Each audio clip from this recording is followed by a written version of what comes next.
Hello and welcome to this week's episode of the Billion Dollar Movie Club. This is the show where we look at movies that made a whole lot of money and we go, I guess that's the end.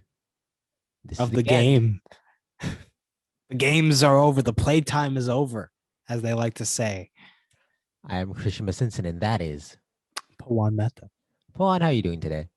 I'm doing all right. I'm doing all right because playtime is over. The game is nearing the end, as they You know would what? say. Every week I ask you how you're doing. You never ask me how You I'm know what, Miss doing. Simpson? Miss Simpson, how are you feeling? No, How this are is you it. doing in? This is it. No more games. This is the end game. Pawan, what movie are you talking about today? We're talking about Marvel, Disney's Studios, Marvel Studios, Avengers Endgames. Quite the film. Quite the film. Directed by Anthony and Joe Russo with a budget of between 356 to $400 million. The film opened domestically on April 26th, 2019. Juan, where is the book? What book? Where is the record book? Because I think they destroyed it. They seemingly broke every record in the book, including largest domestic opening of all time with $357 million. The previous record holder was Infinity War with $257 million. Uh, and here's a press release from the Walt Disney Company on April 28th, 2018. Marvel Studios' Avengers Endgame makes history with 1.2 billion global debut. Marvel Studios' Avengers Endgame has shattered records with an unprecedented estimated global debut of $1.209 billion, becoming the first film in history to surpass $1 billion worldwide in its opening weekend. The film reached it in 5 days, breaking the record of 11 days, also set by Infinity War. But if you love press releases, I have another press release. On May 5th, 2019, Avengers Endgame is fast as ever to $2 billion. Uh, remember how I said Infinity War made a billion in 11 days? This made 2 billion in 12 days. Nope, made 2 billion in 11 days, Oh, okay. beating the record of Avatar's 47 days. The film would go on to be number one domestically for not one, not two, but 3 weekends until it was defeated by a film that arguably has the greatest title of all time, Pawan. Mhm. Is there a title greater than John Wick: Chapter 3 dash Parabellum? Everyone loves the Parabellum. Everybody loves it. Parabellum, whatever it is. Parabolum. I love that part of geometry. The Parabellum theorem. Yeah, unseated of Endgame in the third speak. But don't worry for the Avengers. All right, just because John Wick came and went pew pew, you hurt my dog. They came back because another press release, a week of press releases today. Too many press releases. One could say like it's cluttering up the screen. It's everywhere. I can't stop them. Well, on July 20th, 2019, Avengers Endgame is the number one global release of all time. The film would go on to gross 858 million domestically and $2.797 billion worldwide. At the time, it was number two domestic and number one worldwide. Yeah. Since then, It has Avatar been has unseated. retaken it. We had a breaking news segment when that happened. Yeah, you know what? Avengers, they might have been all high and mighty for a minute there, for a minute there, for a minute there. How But long? that's it. For a minute there. So yes, But it now nah. sits at number two domestic and number two worldwide. Pawan, Yep. this is a movie. It There's is a a lot to this movie. movie. What happens What when we happens? start discussing movies? We have to talk about what happens in the movie first so that y'all know what's up when we get into the discussion itself. Well, what happens in this movie? All right. So first, we pick up from Mr. Tony Stark. Mr. Tony Starks. He's up in space. He's up in space with this blue person. You know what, Miss Simpson, go ahead. Go ahead. Do you have something to tell the class? Uh, Christmas Instant $1 billion Movie Club. Mm, mm. Um, question: Is that how the movie opens? What was before that? Clint. Oh, right. Yeah, we see the Hawkman with his family, and then the family's gone. And it's like, oh no, Hawkman's gotta do the Hawkman thing. And Mhm. then we see the boom, boom, boom, boom, and then it's the opening title sequence and all that rigmarole. And Is then there? we No, go. and then we see the Tony Starks in the space with Blue Woman. And they're like, "Oh, I guess we're about to die." And then, oh, who shows up? Who shows up? It's the space woman, Captain Marvel. She's there to bring Tony back to Earth. And they're like, "Oh, I guess Thanos won. What are we gonna do?" And then she's like, "I know where he is, so let's kill him." Someone in the group was like, "I know where he is, so let's kill him." No need to get caught up on such insignificant details, Miss Simpson. I saw that face. I saw that face. I saw that face. Okay. I know we're gonna question the role of Captain Marvel in this movie, and she doesn't need more baggage. And then they go and then they kill Thanos. And then they're like, "But we can't bring the people back because he smashed the Smashy Stones." And then 5 years later, and who shows up but small man who could become big man? And then he's like, "What's going on?" And then he meets the Avengers, and then they're like, "We could go back in time and get the stones." And then they do that, and then they come back, but in their timey wimey blimey shimey, the old Thanos finds out about their plan, and then he comes in, is like, "I'm not gonna let you stop me." And they're like, "Oh yeah, you and what army?" And he's like, "I brought my army." And then the Avengers are like, "But we brought back everybody else." And then it's a huge pew pew battle for like 40 minutes, and then they do something else. And then there's a huge funeral thing. Uh and then it's like Captain America's like, "I'm gonna go back in time and put the stones back." And then he comes back, but not as his young self. No, no, no. He's old man. And that's Avengers Endgame. Just to get a feel of how this conversation will go. Is it gonna be like most of our other MCU I like this conversations? one more than Infinity War. I agree. I agree. I Every time we go to an MCU movie, before I watch it, there's a part of me I'm like, oh, is it gonna lose its effect because I'm not in a theater with 1,000 other people, right? And rarely have I personally found that to be true. For me, I've come out Infinity with War obvious was love of very them. much the case for that. Yes.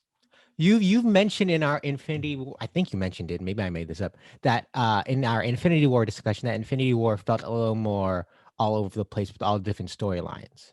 I found this one to be much more I didn't agree with that, but I did find this one to be much more streamlined. Yes. See, the thing is, they had more time with this one to have the moments where you actually see the people talking to each other again. So, I like, don't you think it's actually do get that connection I that I I feel is lacking in some of the other ones. I agree. I agree. I found it fascinating that the first 2 hours of this movie has like two fight scenes, I guess, because I forgot about the Hawkeye intro fight. But then it's that and then Cap fighting himself. And both of them feel so small. I don't know if it's simply the runtime that allows for it to breathe a The bit thing more. I is, think the Snyder cut actually did something very similar with its dialogue scenes. I feel like it actually had time to actually develop their sense of character in the moment.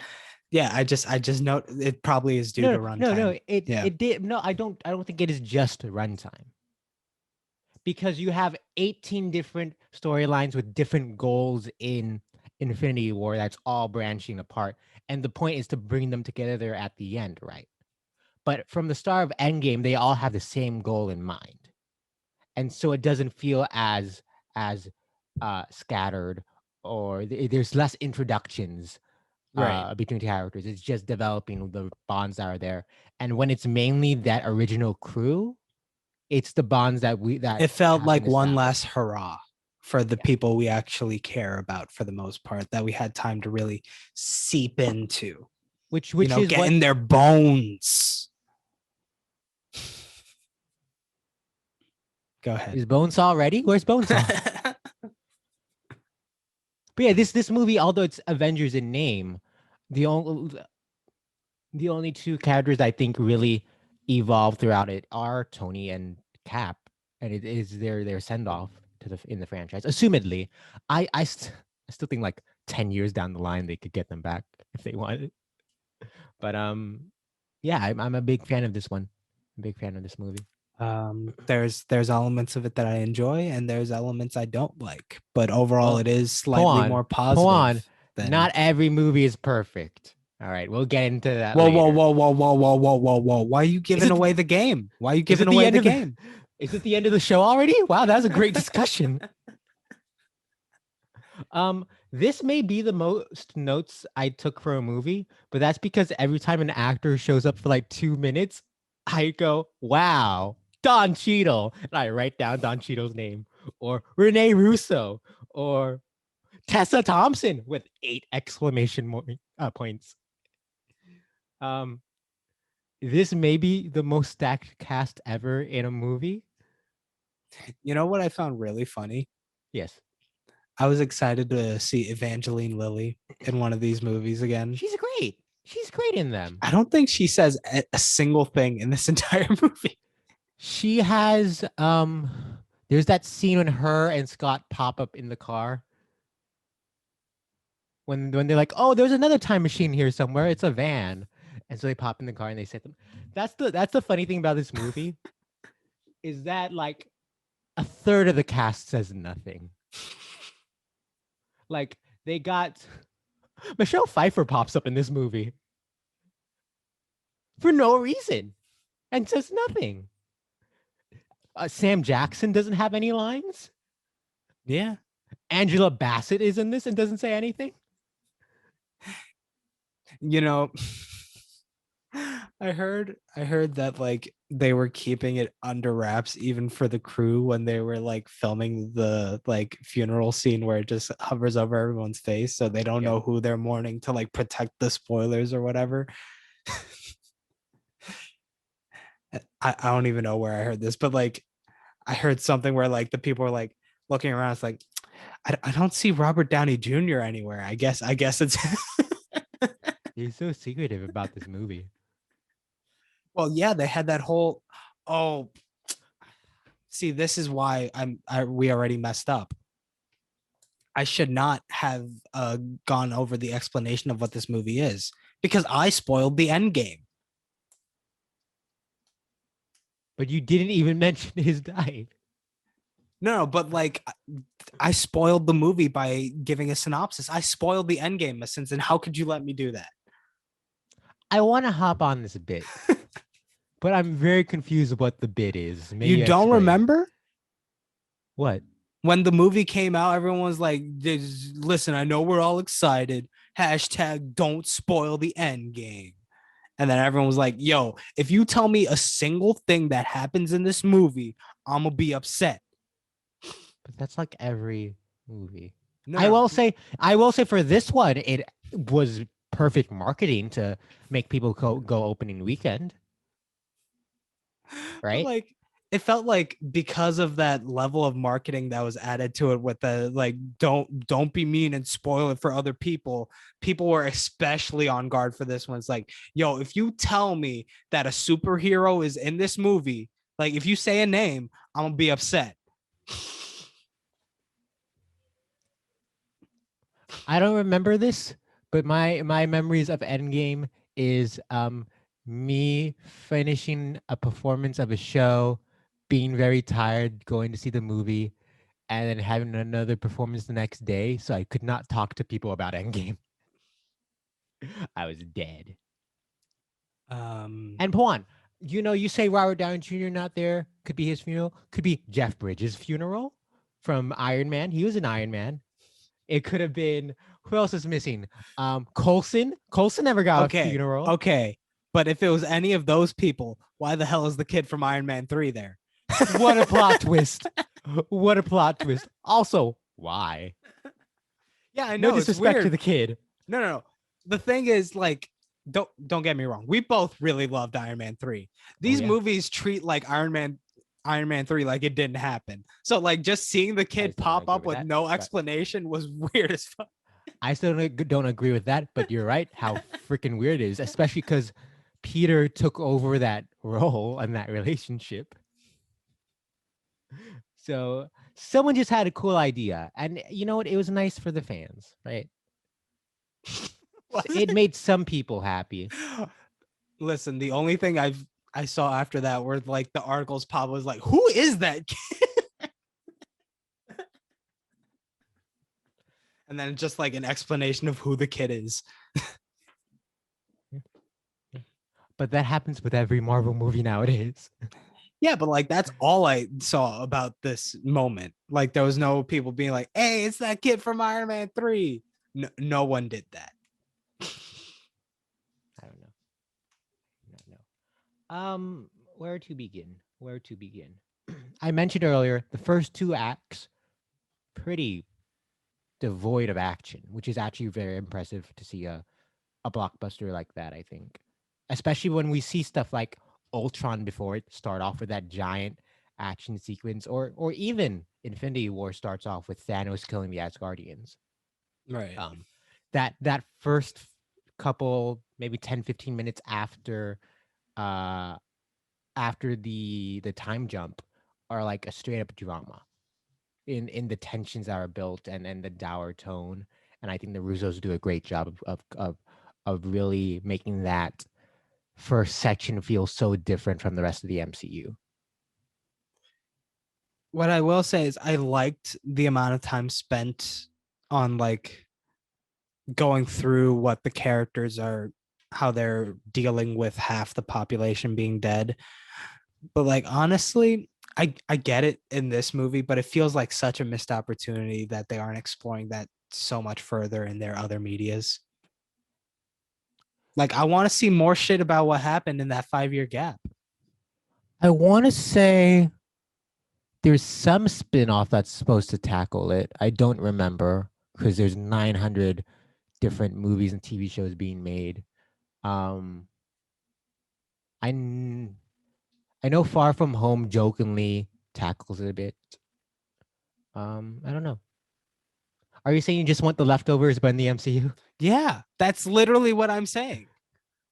The That's Leftovers actually was a hella good OP. show. So like why wouldn't Oh you want yes, to ape Pawan, it? you take a show you love, The Leftovers, and a franchise you don't love, the MCU, put them together. That'll be something you love. Well, maybe not something I love, but I'll like it more than I like the MCU in your estimation of what you just said. How what are the It's estimates? okay. Like Okay, no. a You, five, you just 10? said that I hate the MCU. Let's dispel that. Oh, Let's I love dash that in. dispelling. Let's snip that in the bud. Okay, That's not true. okay, That's not true. okay. I'm just not a huge fanatic. Yeah, let's go Iron Man. Let's go Thor. Let's go punch the bad guy. Boom, boom, boom, dude. I'm not about that life. I'm sorry.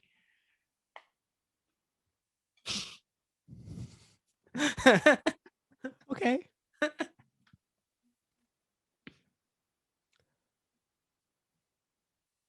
Where are we going next? Do So we let's want to talk about tackle? Hawkeye being evil.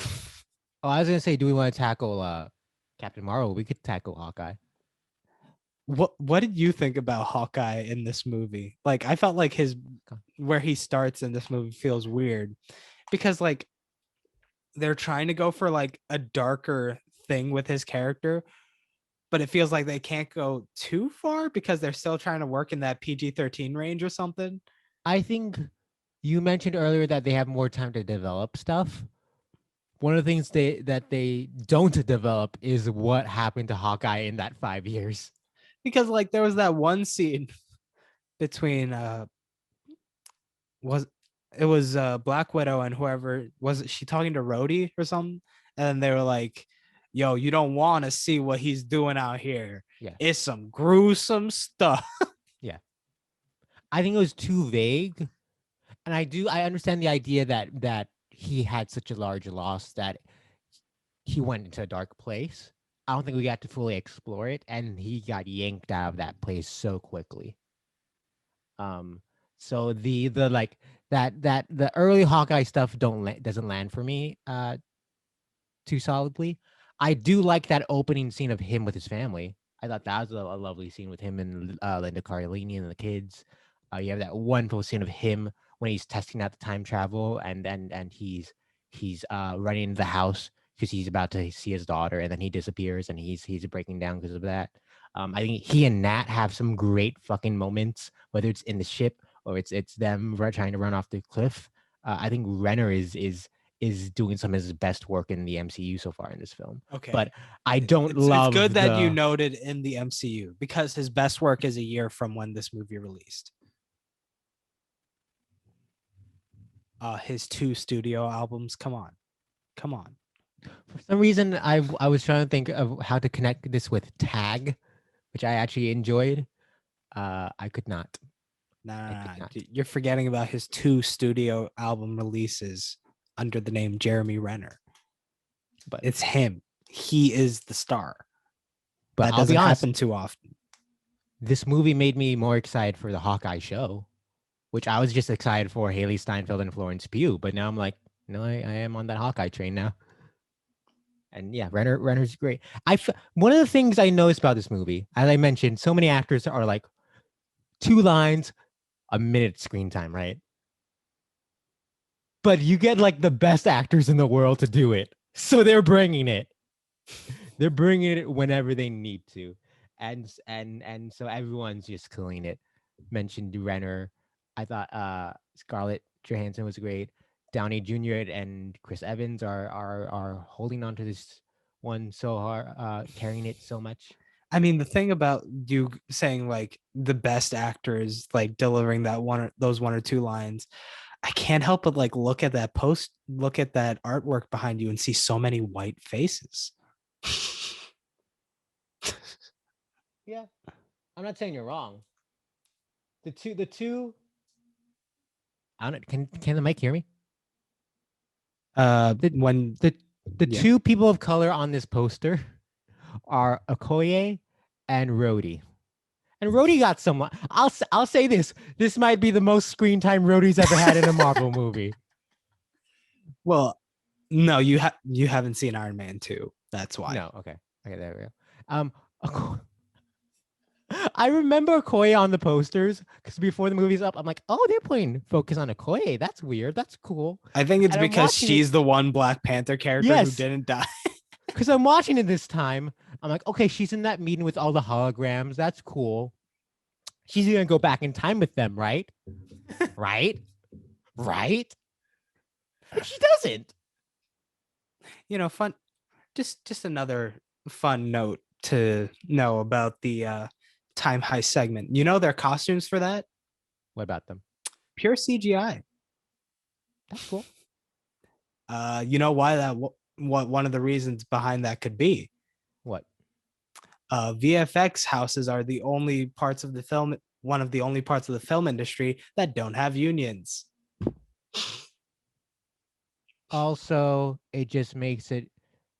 How do you do a suit on like all the? It's the CGI for that suit did not look good. You can't tell me. I thought they looked great. The heads, like where the neck was, it wasn't working. It wasn't. I didn't. Working. I was unaware of this fact until we saw it. I thought they looked great. I thought they looked cool. I'm not. And saying what do you you're mean? Wrong. How would they do it? Saying, they did it with Iron Man so many times. I'm not saying that you know mistreatment of unions is not a thing, but also like I'm not saying that's the only reason. I don't know what the only reasons are because I'm not the creatives. I'd like to be optimistic and hope that that's not the reason. I also thought the suits looked cool. Yeah, but like they could have also done it, you know, with actual costumes, but I don't know. Maybe they had trouble figuring out the final version until late in the game. I don't know how movies work. I don't know what's in their mindset. Maybe they had to change it last minute because of a reshoot and they couldn't do new costumes. There's a number of All right. possible reasons. All right.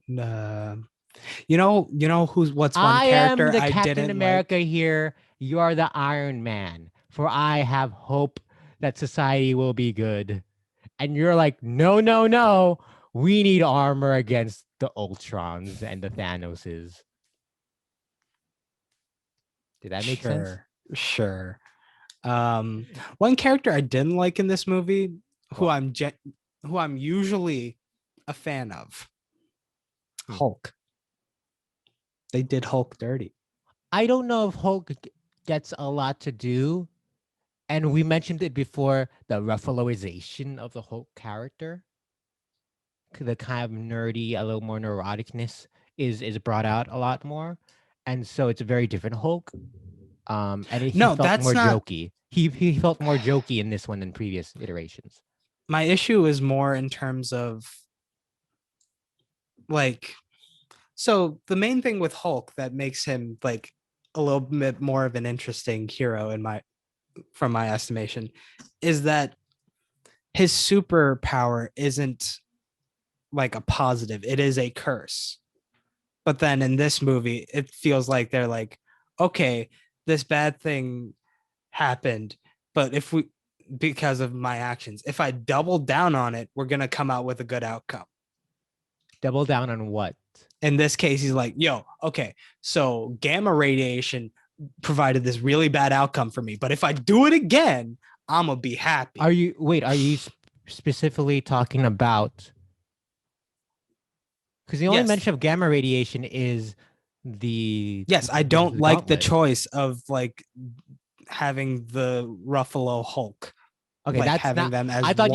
I thought you meant the gauntlet because of gamma radiation. That's the only mention No, of no, gamma no, radiation in no, this no, movie. no. They I'd said it. They said it. They said it during that diner scene where he's like, I'd "Yeah, I went into the gamma thing and did it again, and this is what happened." but I'd argue that's part of the the the arc of the film.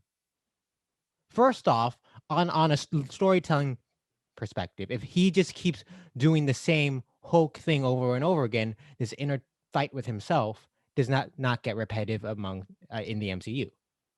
Number two, Okay, number two, you know what? Fair, but the thing is, you'd hope it comes to some sort of catharsis. This feels like it actively goes against that idea. number two, he's not the main character of this movie, and I think he's just uh the the first example of what you see later on with like a Thor.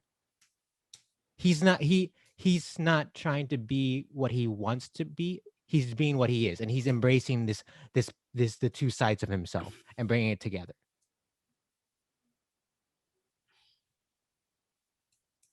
You may prefer the inner turmoil of him going against with the Hulk inside, but what the movie's presenting is that he he he's playing the hand he's dealt and learning to work with it.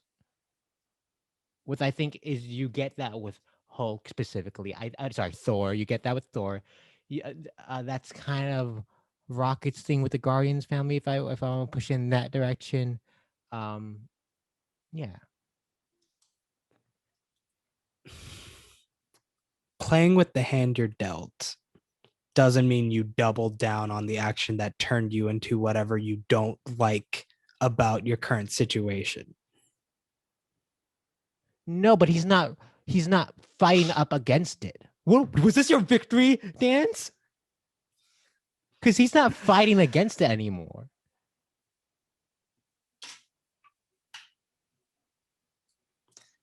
Fine, whatever. I don't know what to say anymore. I liked Ant-Man. Ant-Man was fun. Oh There we yeah, Ant go. Man's great. I love We Paul can Rudd. agree on things because I know when we disagree, you're like, but and then I'm like, but and then you're like, but That's a little Swedish chef is. Can you do that Swedish chef? I don't remember what Swedish Oh Chef my said. goodness. Okay, goodbye. This is the end of the podcast. Disrespecting Muppets like that. Yeah, Paul Rudd. I Paul Rudd is one of the most fascinating people in Hollywood.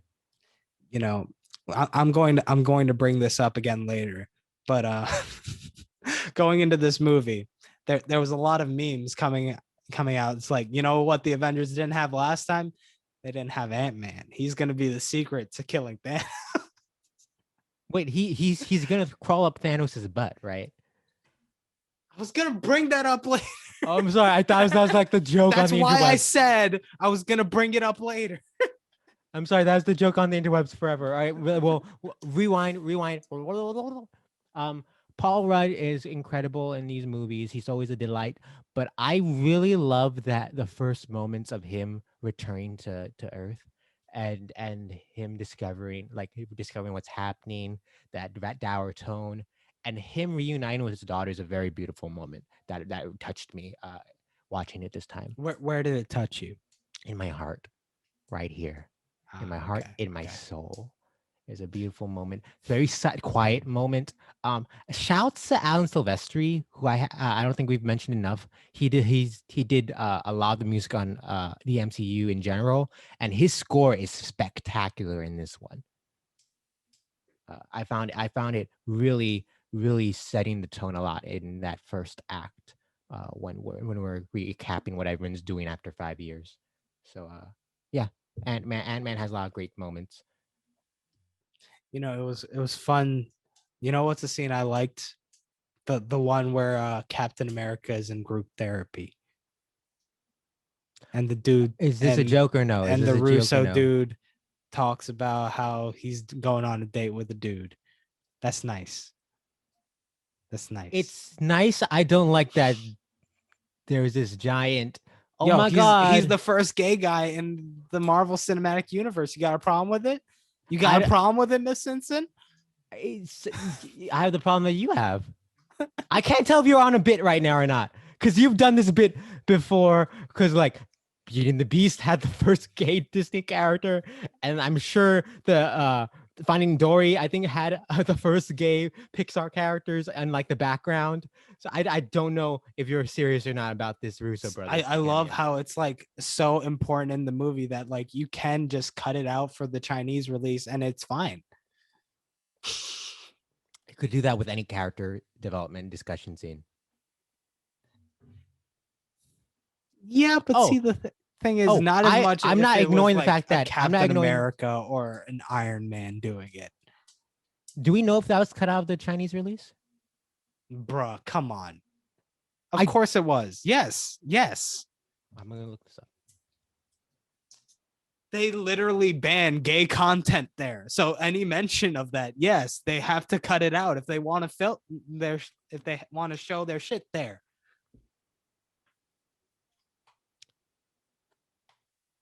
Was this reference edited in Endgame in China? It was not edited out at the theater I went to. I would wonder if they maybe changed the dialogue.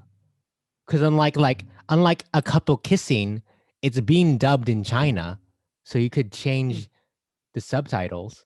Yeah. Because whenever it does happen, there's headlines about it. I don't remember there being a big hullabaloo about this scene in particular. That's why I'm asking. You know what I found kind of funny? Just like slightly funny. Hmm. So Nebula knew about how the Soul Stone can be got. She didn't warn Hawkeye Did or she?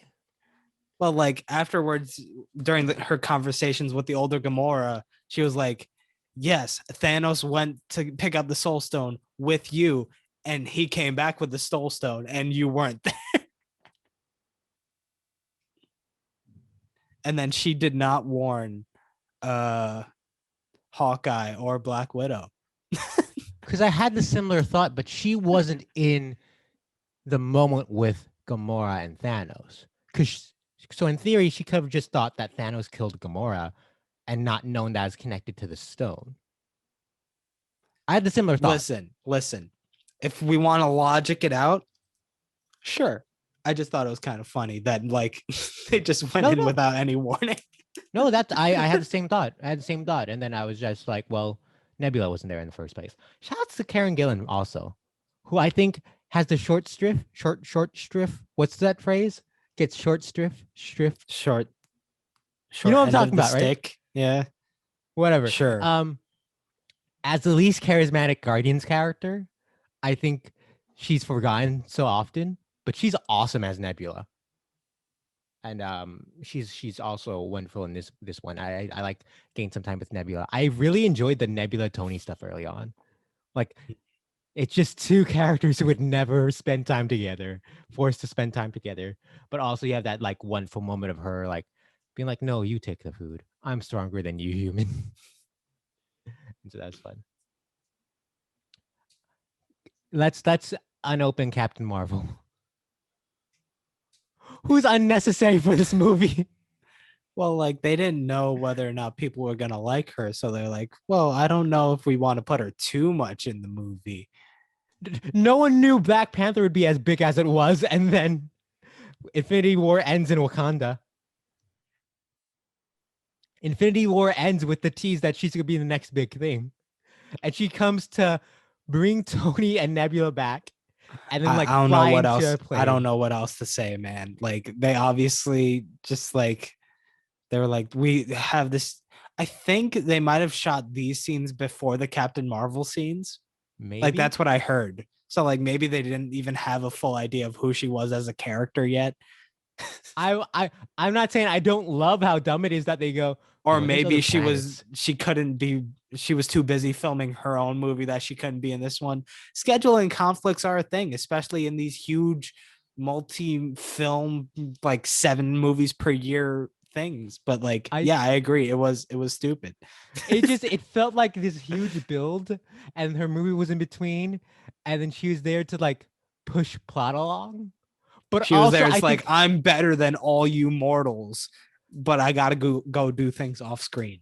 it's hysterical when she's like, "Oh yeah, I'm helping all the other planets." It's like, "Oh wait, that's why we don't have the strongest Avenger. It's because she has too much on her plate."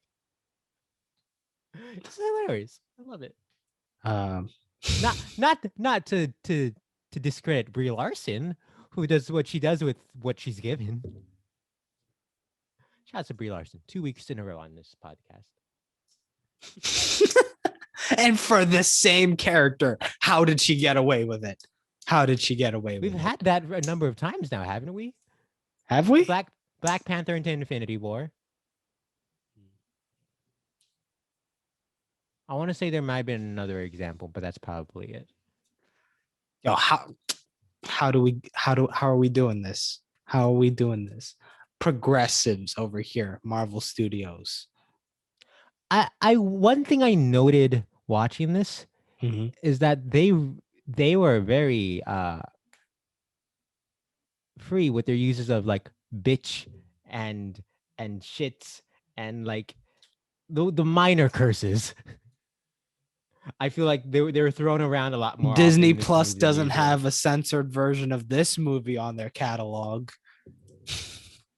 Oh, because they edited like a butt out of Splash. Isn't that what they No, did? I was talking about how you said when we were talking about Avatar that there was a version of the movie without all the F bombs or whatever word they used. Was that a thing? Yeah, Were there any in Avatar, the PG-13 movie? maybe not F bombs, but like they used a lot of the other curses, and then it's just like if you don't want to hear if those words are too harsh for your family, we have Whoa. this censored version for you. All right, Pwan. Uh, what's the word I'm looking for? Talk while I go check on this as I have Disney Plus open behind me. Go. So another thing I found fun. Um, there was that moment when Wanda was going one on one with Thanos, where she's like, "You took everything from me," and then he's like, "I don't even know who you are," and then she says, "You're about to," and like Wanda's got some crazy powers. She could do things, but what do they do with that moment? She just picks up rocks and throws it at him. That's fun. That's fun. Yeah, there was a family edition of the theatrical cut of Avatar. Well, there you go. So there you go. Of only Avatar, not of Avengers Endgame. Endgame does not have that feature. Hmm. What's this, Disney? Maybe because then because listen, maybe when they get a family cut of Avengers Endgame, then it'll be number one in the box office again. Maybe. Okay. Maybe. Okay. Maybe that's what we need. Wanda's in this movie, kind of. Wanda's also that she's exactly that Captain Marvel level of you're too powerful, so the movie's just gonna ignore that. But I do really love that moment at the end between her and Jeremy Renner. There's a little touches of the Wanda Hawkeye friendship throughout. And I think it's really nice seeing her comfort Clint after Clint comforted her in Ultron. And so I liked how that came around circle. I'll be honest. Once Thanos showed up at the end, it felt like a Transformers movie. Oh no, Pawan. But not like the fun moments from the Transformers movie. Were there any? I'm talking the like final hour of Dark of the Moon type shit. Like, listen. I understand why it looked like brown rubble mess everywhere because he blew up the thing.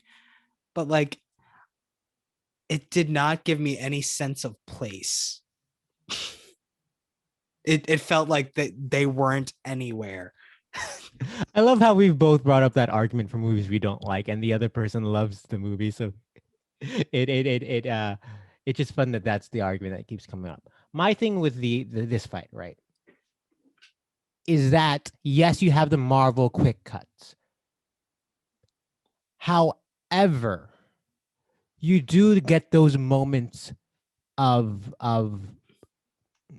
the comic panel. It holds on the right moments. Whether it's Cap finally grabbing Mjolnir and then raising Mjolnir and fighting with Thor's hammer, and Thor being like, "I knew you were worthy." See, the thing is, I literally forgot there was all these moments because of all the noise on screen. I disagree. Because the thing is, like, if you could even at least give me a sense of the location, I have some like grounding, but I had none of that in this fight. I'm sorry.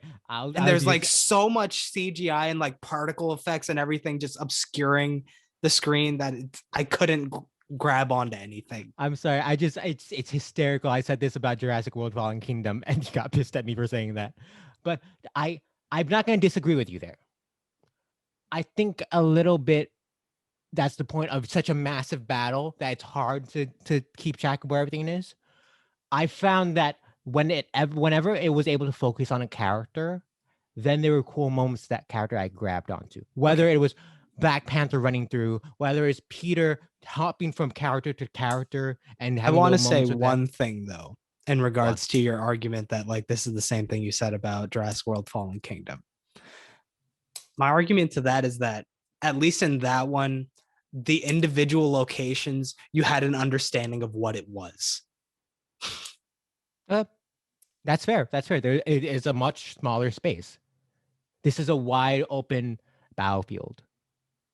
I'd argue I know as much about this space as I did in the finale of Lord of the Rings. Sure, it's a war, but the thing is, shit's going on everywhere. It's the same thing with the end of Aquaman. Yeah, but in both those things, I had a better. It felt like I was able to understand what I was seeing. What do you think makes it different?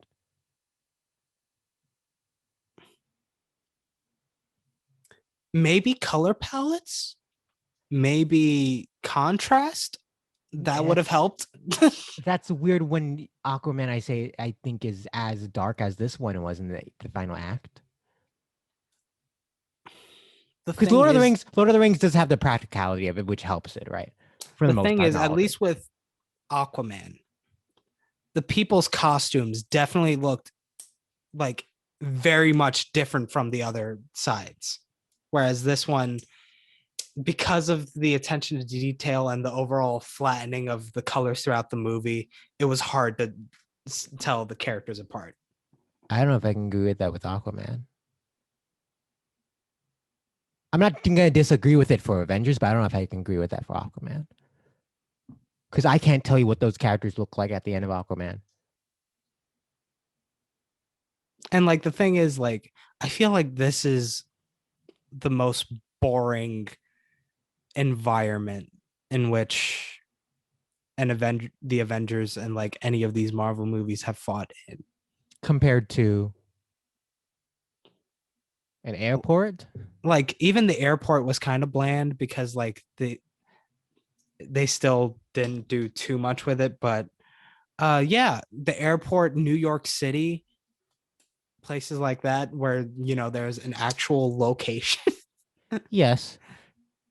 I I I I the argument could be, I don't know if I agree with this argument, right? But the argument could be that it becomes a much more gruesome fist fight because you can't like toss someone into a building. I don't know if I agree with that argument, but I think that they're in a wasteland where it's just the two teams, no one else.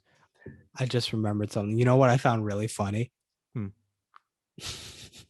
So because the Thanos that they're fighting in this version is like the Thanos from 2014, that was when he was still lethargic and just sat places. So like that's how it starts here. He's like, I'm gonna sit down. Y'all do the work. On the topic of Thanos, right? I always crack up when Thor chops off Thanos' head mid monologue. I find that hysterical.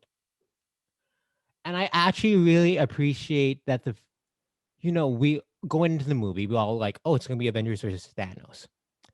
And then there's this kind of fake out where for a good hour and a half, maybe, it seems like they're not fighting Thanos. And I enjoyed it was them kind of just going against, I don't know, just the universe, I guess, You know in what? fighting time. It does revert back to Avenger Thanos, which is a little disappointing for me. But I do What I like that find there's a good disappointing about that aspect of it is that Thanos has no reason to care about these people at all that he's fighting. why. This is post Avengers. Or 2014 is post Avengers. So he already fucked with them. Yeah, but like there's no I felt like there was more of a connection between Thanos and the characters in Infinity War than you get in this. I think there's less focus on Thanos. And maybe Because that's like why. in this one he's like I brought up that moment with Wanda where he's like you're about to know who I am or whatever. But like she just throws rocks at him and he's like, "Okay, I could break your rocks." Or whatever. There's no moment where he's like, "You know what? I hope they miss you, Tony." Or something like that. There's no reason, there's nothing he's just there for the Avengers to fight. There's no actual Sure. rapport between them, I guess. Sure. And is that just not logistically? Is that not just because it's the older 2014 version? He Again, doesn't know that there version. was that moment with Wanda where it's like you're about to. She has abilities where she could make him remember these things that maybe he didn't go No, no, through. no. But like, Now it's a question. Wait, now it's a question of what are Wanda's powers? but like, Can Wanda affect memory? Oh, she does because of WandaVision. You're right. You're right. she could have done that, but like, it also falls into that. I think, Do which you, is like do you a think? common Russo Brothers movie thing because it was there in Civil War, Infinity War a little bit, and then this one where it's like when the final action scene comes out, like most of the like character development I'd say is like done, or like the conversations and stuff, and it's just fight, fight, fight, which yeah, it makes sense. But like they very it feels like they have a tendency to bring up interesting ideas early in the movie, and then as the movie goes on, it gets simpler and simpler until it's just a fight. How does that apply to this movie? You lost me a bit. I mean, in this one, it works because they do set up the stakes with the glove and all that. But in the sense of that connection to Thanos, there's nothing there. It's just this dude that's like, "Oh, you guys are trying to stop me. I, I'll try to do the thing." But the Avengers have their history with Thanos, right? And then this 2014 Thanos, he like goes through Nebula's memories. Which when they say that, I'm like, wait, are you gonna watch 5 years of her memories? Which I guess if it's time travel, you could do that, then time travel to whenever you want. But Again, there's but see the thing is that's not him remembering it. There is sure. that detachment there still. I also don't know if it's necessary for him. Like, does the movie want him to be that in this one? Again, he's not. He has a much smaller Listen, presence in this one than Infinity War. you could say, does the movie want this thing? That okay, sure, the movie didn't want it, but because of that, I was not connected to the movie. That's fair. That's fair.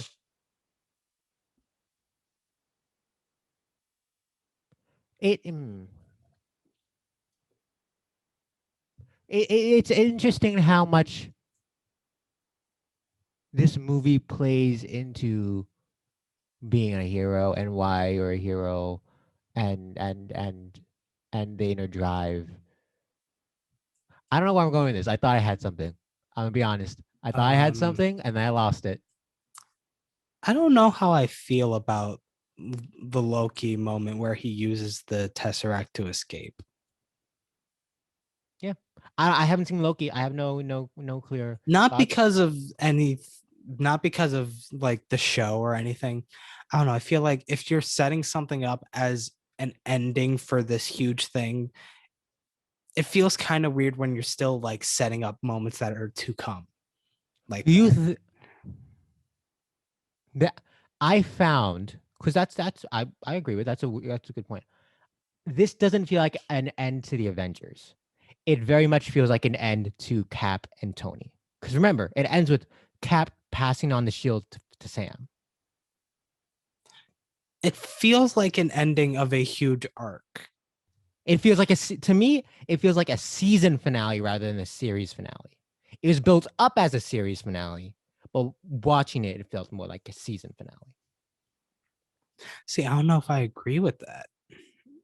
because usually season finales end with a really nice cliffhanger to get you excited for the next season.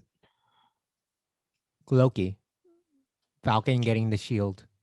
Yeah, but those okay, by that same token, you could see the moment in The Dark Knight Rises where Joseph Gordon-Levitt is like, I'm gonna be a vigilante now, as like, oh, now we're gonna get a Robin movie.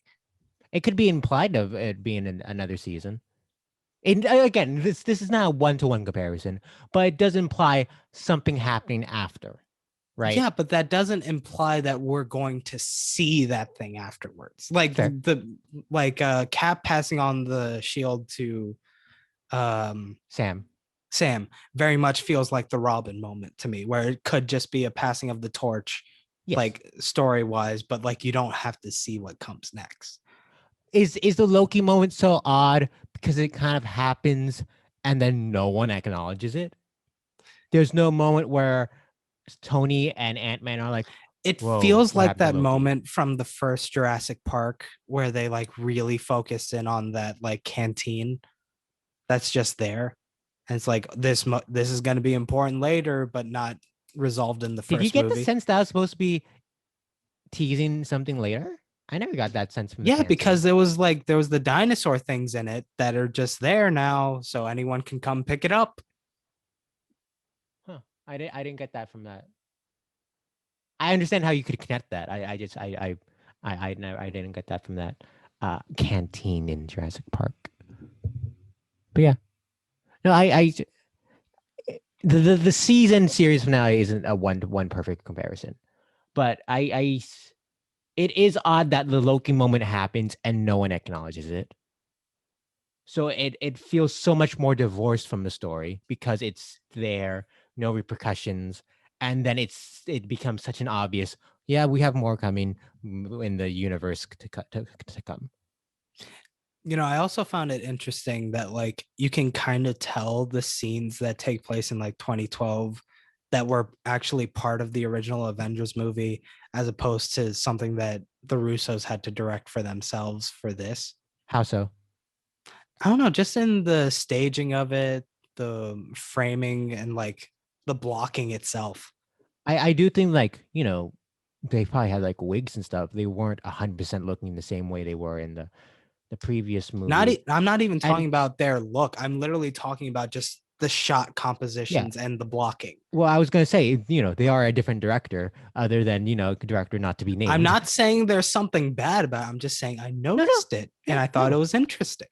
yeah. I'm just breaking down how that would be. Mhm. Juan, I'm not always saying you're wrong. Sometimes we need to Listen, man, explore. sometimes it We need feels to like it. discuss. It We want feels to like it explore. I though. want to push. I want us to think deeper than just our initial thoughts and explore them. And why? Why? Tell me why. Oh, that's the Taylor Swift song. I thought it was an Alanis Morissette song. What Alanis Morissette song am I thinking of? So there was also that moment where Spider-Man has the gauntlet Yes. and then Captain Marvel shows up and then she's like, "Give me the gauntlet, little boy." Yeah. And then he's like, "Oh, but who's going to help you?" And then the women show up for the girl power moment. I think we mentioned this on a previous episode of the podcast. How like as personally for me, right? As fucking dumb as that is logistically, I'm for it. Go for it. Also, the other thing is like, yeah, it's cool to see Pepper in the The Iron Man suit. suit, but like it feels so out of character. Thing is, was she ever in her own suit before this? What do you mean? Iron Man 3, she wasn't wearing a suit. Yeah, the thing is like the entire time she was very adamant. She was like objecting Yeah. to the whole idea of Iron Man, and now she's like, "Well, I guess I gotta go." Pew pew pew. They tease it earlier in this movie with Tony being like, "Oh, that's your mom's helmet, right?" But it But just like, you're it's right. one of You're those right. things It's where so out you'd of nowhere. assume that she would like, even in that moment, you're like, she's not gonna be happy about this present. It would have made more sense if Tony was like, "Yeah, I had some extremists hidden somewhere," and she became that super powered one at the end of Iron Man 3. But no, I haven't even brought up Gwyneth Paltrow. Again, actor who had like 10 lines in this movie, but she proves why she has her Oscar in this movie. She's really good.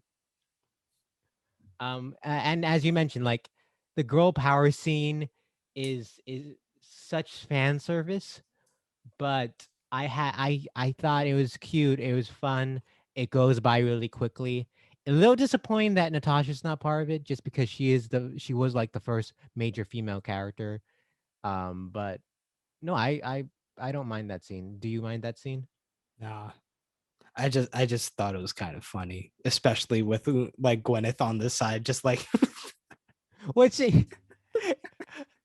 Because I think I mentioned in Infinity War, it's a little weird when it was the Natasha, Wanda, Okoye moment. But I can believe three people being next to each other getting together. But it was literally every single character who's never interact. Valkyrie's never spoken to Wasp. yeah, They the team up there. fact that Wasp literally says like nothing. I love that Mantis is there, and like, does Mantis fight anyone? Mantis is one of the Yeah, first she's characters just I noticed in standing. the run up when the two sides run up. I'm like, What Mantis? is I've she never gonna seen do? Mantis. She's gonna stand. She's gonna sit on their shoulders and then make them fall asleep. I guess. Oh my god. But yeah, I don't mind that scene. Um, there was something I wanted to bring up that I lost. So there goes that. There goes that. Oh, Scarlett Johansson and uh, we briefly mentioned the Soul Stone scene. Was Soul Stone Hugo scene. Weaving the Red Skull in this one No, or no, no. no? Hugo Weaving did not want to be the Red Skull again. Let me You find know, the actor's name. I have mad respect for Hugo Weaving because like a lot of people treat these roles as like, yes, you created that role, you are that character. So if that character's gonna come back, you gotta be that character, man. You are that person.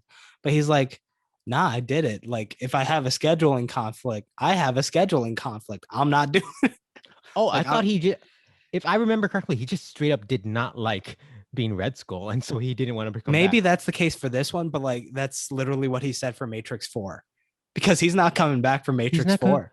Oh wait, that's crazy. And But he no, was like, yeah, I had to film other shit, and like I wasn't gonna be the dude that's like, oh, you got to push these things around because I got to go back to Matrix. He's like, no, that's rude to the people I'm working with. So like, let someone else take it, see I what they can't, do with it.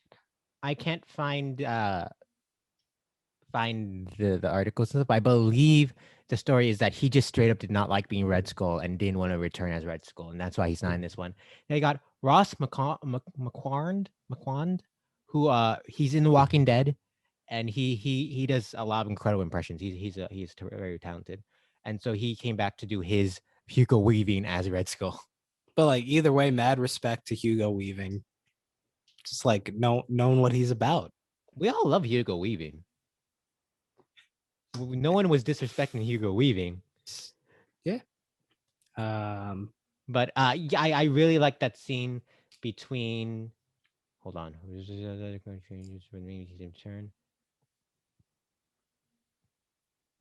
There seems to have been contract disagreements between Hugo and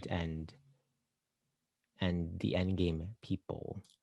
Well, yeah, because like it seems like the Marvel people are like, yeah, we're gonna lock people into contracts or whatever, and it's like they have to be the character. It's like it's the character, it's you, man. Come on. And then Hugo's like, nah. Oh no. Okay, so in an interview with Time Out, I'm not familiar with his publication, but in an interview with Time Out, he says, "Oh yeah, I love playing that character Red Skull. It was a lot of fun. We were all obliged to sign up for 3 pictures. I was thinking Red Skull probably would come back into Captain America, but he may well come back as a villain in the Avengers." An ad popped up on. By then, they'd pushed back on the contracts that we agreed on, and so the money they offered me for the Avengers, assumedly Infinity War and Endgame, was much less than I got for the very first one. And this was for 2 films. And the promise when we first signed the contracts was that the money would grow each time. They said it's just a voice job, it's not a big deal. I actually found negotiating with them through my agent impossible, and I didn't really want to do it that much. And I didn't really want to do it that much, but I would have done it. So there was a contractual disagreement with Hugo Weaving. Good for him. Yeah, no, that's a fair point. But I really liked the scene with Natasha and Clint. The relationship I thought was wonderful, and Scarlett, and I like the back and forth of them trying to It fall was off the cliff. yeah, it was fun seeing them fight over who gets to go down the slide. Yeah, and shout outs to Scarlett Johansson, who had a one hell of a year in 2019. She's in the biggest movie of all time, Endgame, and then gets double Oscar nominations for A Marriage Story and Jojo Rabbit. So good for Scarlett. Good for Scarlett. Sorry, I just remembered the every day I wake up, ball up and cry. Punch one. we I want to ask you. There's so much more we can talk about. I want to ask you because this was the biggest movie of all time. What do you think are the biggest takeaways society had of this movie? Because if we think of we Infinity War, we think of the Peter disappearing moment, right? If we think of like Dark Knight, Heath Ledger's Joker is one of the most iconic characters of all time. What do you think were the big takeaways of this movie as the biggest movie of all time? You know what? That's a really funny question to ask.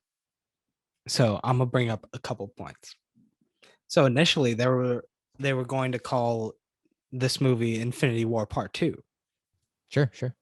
But Hollywood doesn't like movies being called Part 2. Okay, you can say that. I don't. You can say that, but go on. Like apparently, fuck, what's his name? Godfather. He really had to push for the sequel to be called Part Two Coppola. because, yeah, Coppola. Because like apparently the studio was like, oh, people are just gonna think this is the second half of the first movie, Sure, and then but you. also My argument is we had like Breaking Dawn Part Two and other Part Twos that weren't as big as the Harry Potter Part Two, and then they say that they finished Endgame was like this is a completely different movie, which I don't know. I don't know if you could watch Endgame without watching that. I don't know if you could watch Infinity War that's without others, but I, I was getting somewhere. I I was go getting somewhere. go. So because they did that, people went into Endgame not watching Infinity War. And I know a lot of people who did that, and they're like, I don't know what happened. There was Hmm. explosions and shit. They did things. So like there was no takeaways for those people. But that's the And like minority. for everyone else, it was just like, yeah, that was pretty fine, I guess. Or like, yeah, that was fun. I didn't hear anyone talking like there was Yes. this moment or that moment that was crazy. Well, here's what I wanted to toss in. Let me know if you agree with it. Number one, at least in that first week, everyone was saying "I love you" 3,000 on like Twitter and whatnot. It felt like that was the first big takeaway. I don't know if it's sustained since then, but it feels like that was the first big takeaway. Sure, What do you think? sure. Number two, I feel like we see old Cap in a lot of memes. Because I Yeah. saw him, I'm like, wait, I think I see him in memes all the time. So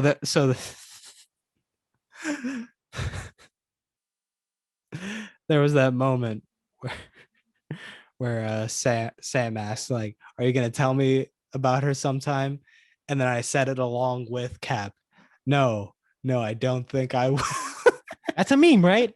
Yeah, I said it So, along with him because I so know yeah. the So something, so we have a takeaway. And the third takeaway isn't as concrete, but I mean, people how really often liked have you, the moment where they went back to 2012. did they? I was going to say, Yeah, like how, that's America's ass, bro. That's oh, America's whoa, ass. sorry, yes, that, America's ass. I feel like that's always brought up. I was going to say, how often do you see people share online the clips of the audience freaking out during that final fight? I don't remember that at all. I see those clips all the time. And then Marvel had a trailer of like their upcoming stuff this year, and it starts off with clips of audience freaking out during that final fight of Endgame.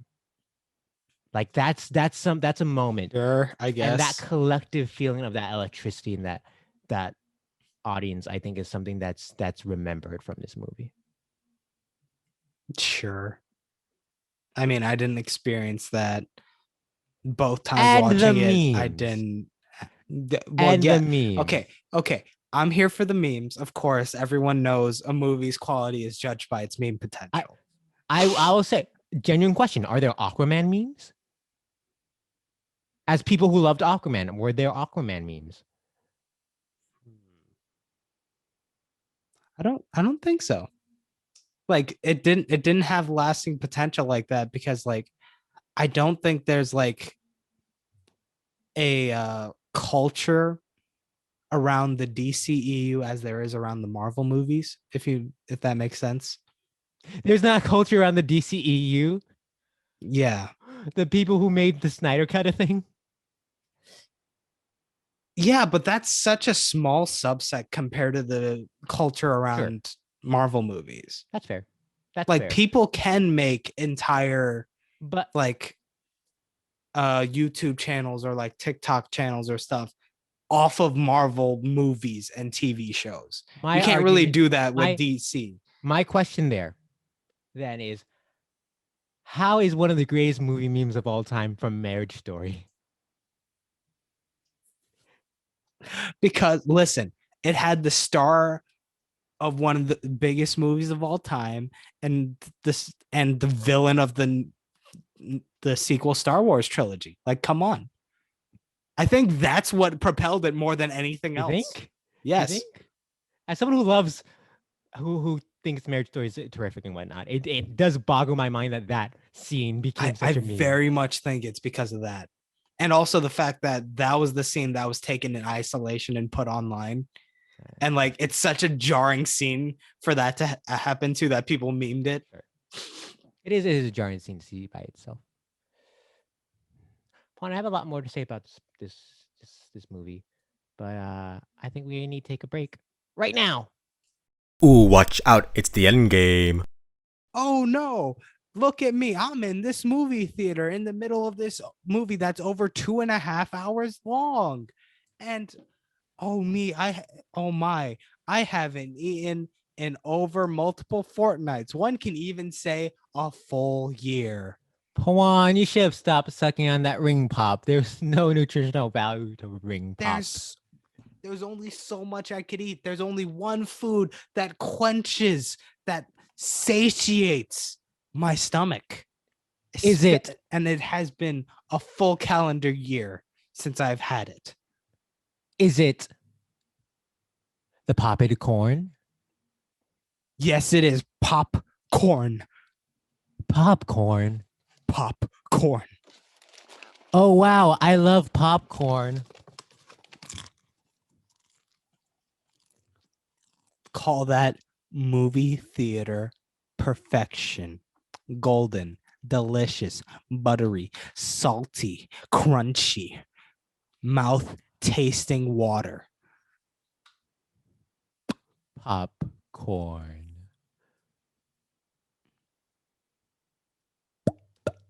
Hope you survived the Endgame. This film has a one Oscar nomination.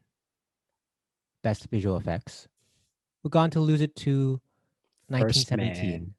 No, First Man beat Infinity War. First Man. No, that beat Infinity War. First World War. Yes. That should have been the name of that movie. First World War. But Sam, this takes place over like 3 days. Yeah, that's the First World War. No, wasn't it one? It was like one night. I was gonna say one day, but I know he like gets knocked out and then wakes up. So Yeah, I can't it's like- remember if that's It's like 6 hours later or some shit. okay. Mid bit I couldn't figure out the semantics of 1917. So I apologize to Sam Mendes. Friend of the Bill and Dollar Movie Club, director of number one greatest film ever on this list. Skyfall. There you go. You found it. Were you? I really enjoyed the visual effects in this movie. Nah. No? I mean, Was I it- already explained the suit situation. There was the whole final fight with particle effects everywhere, obscuring whatever faults there may be. And just like, I didn't notice that. But even like the scene, there were some very gorgeous visuals of like Tony and Nebula floating in space, or like Clint rising out of the pool of water after Natasha sacrifices herself. And there's just some very beautiful visuals outside of the I obvious don't even remember that effects. moment at all. Which When Clint is rising out of the water? Natasha sacrifices herself, right?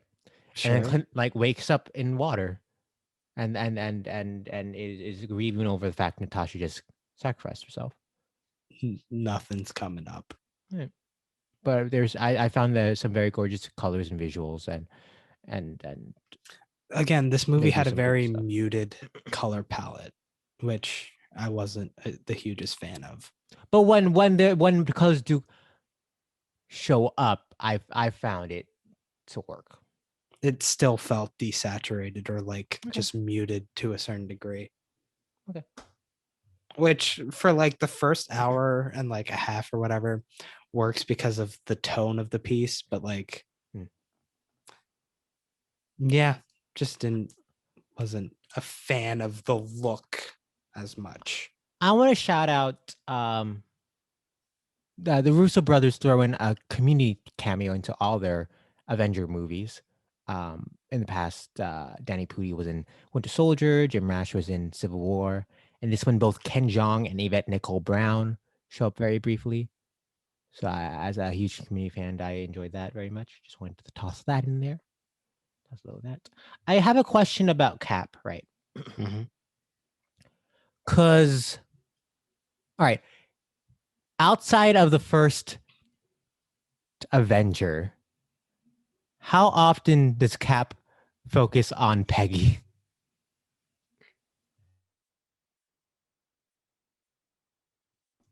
I found it. Mhm. They really tried to force back and remind you of Peggy in this one. I don't know if that's necessarily true. Like, sure, it's not the forefront of his other movies, but like, it always feels like that's on his mind in some fashion. What bugs me is that he has had a little thing with her niece. Is it her niece? That Yeah. make it feel like he's moved on. Wait, there was So even for her to that go scene back. with I There's think it was dying. in Winter Soldier where like he visits her in the nursing Yes. home. Yes.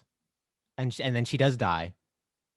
But I'm just it felt like he moved on when he had that little brief flirty thing with uh the niece.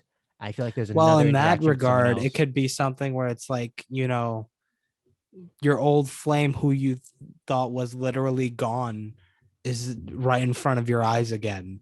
So it brings back old memories that you didn't think could, old feelings that you thought were gone. Sure. It felt a little forced for me, but it paid off very well. I love that. I love the moment when he finds himself in her office and he's looking at her. He can't say anything to her. But I also do. I found that final moment to be very lovely with them. Uh, very nice. I liked when they revisited Thor: The Dark World. Let me say something because we brought. I think I don't know if we brought this up on the podcast. We've discussed this. There's the scene when they're like, "Where were the Infinity Stones?" And there was like, "Yeah, this one was inside Jane, the woman I loved," and so on, so on. And I'm sitting there. I've watched Dark World. This is the second time I've watched Endgame, and I'm like, "Wow, that's what happened in Dark World." The Soul Stone took over Jane. No, not the Soul Stone. Whatever stone took over Jane. It was the red one. I think it was something where it's like she was like sick or dying or something, and then they put that in her to heal her real quick because the villains were coming. I was just really shocked when he described what happened in that movie, and I think he mentioned something about Loki even, and that shocked me. We got two Lokis in this movie. That is weird. Two Lokis, because you see his Dark World version and his Avengers version. And shouts to Renee Russo.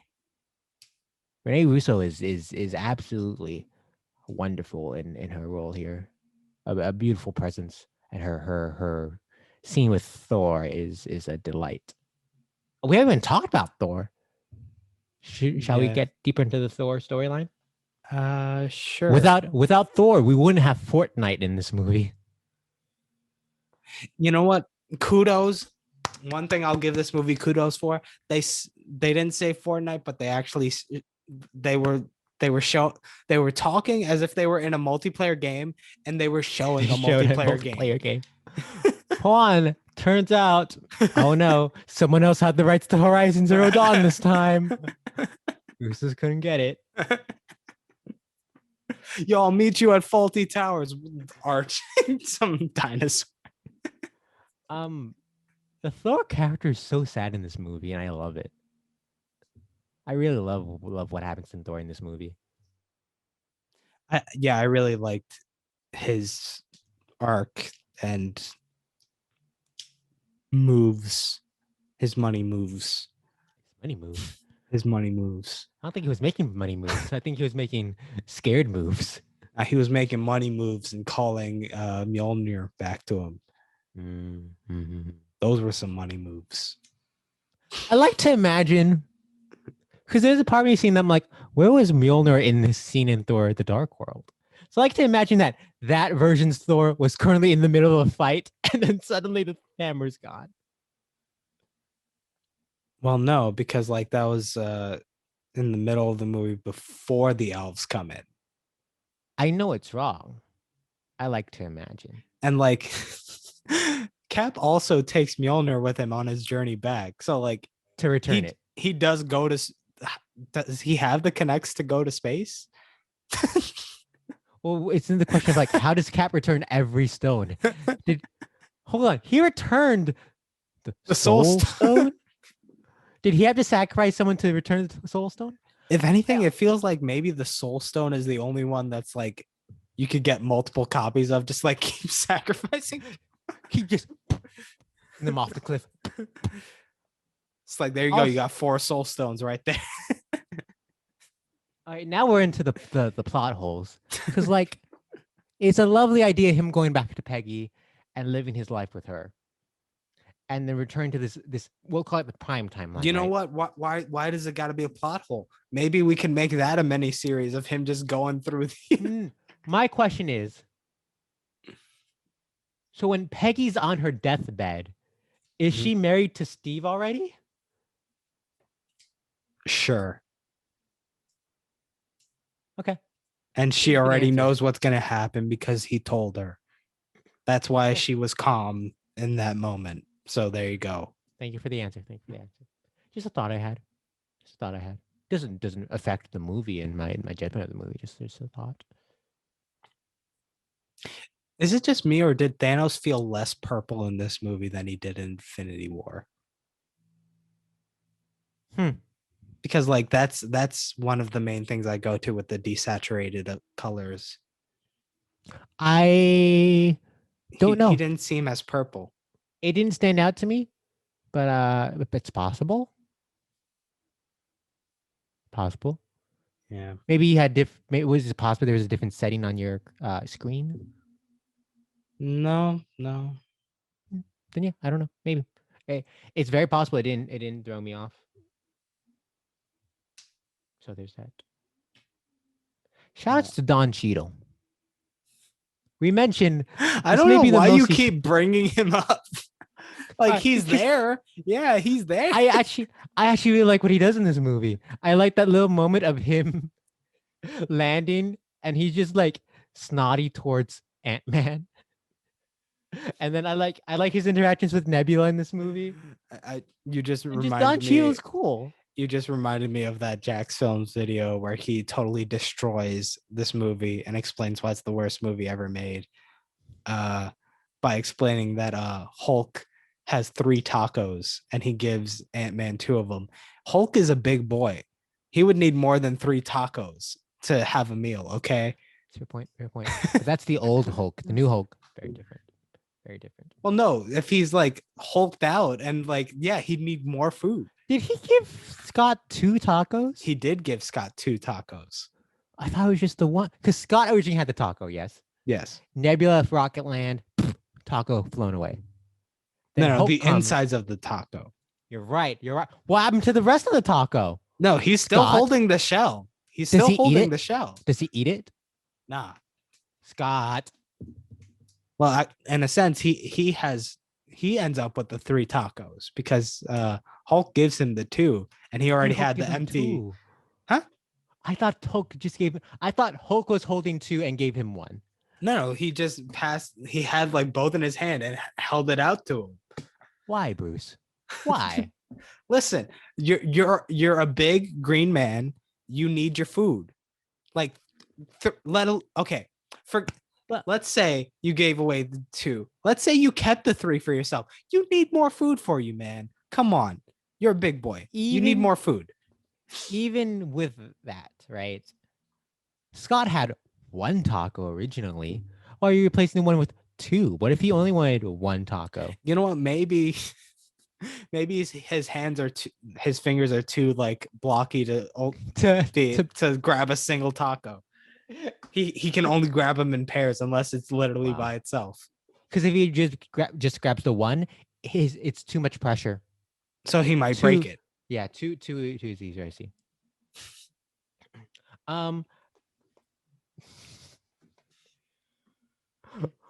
Oh fuck! I just saw something and I got distracted by another note I had. Damn it! Tilda Swinton comes back.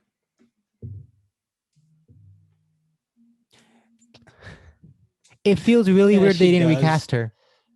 And as an actress, right? Tilda's one of the greatest we got. But like Michael claims she was great. She got that Oscar. That's her Oscar. Feige still hasn't realized how fucked up it is that she was the Ancient One. See, for them, that was a lose-lose situation.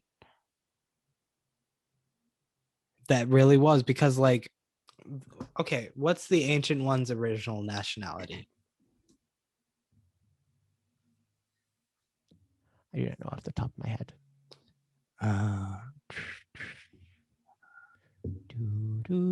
Give me a second.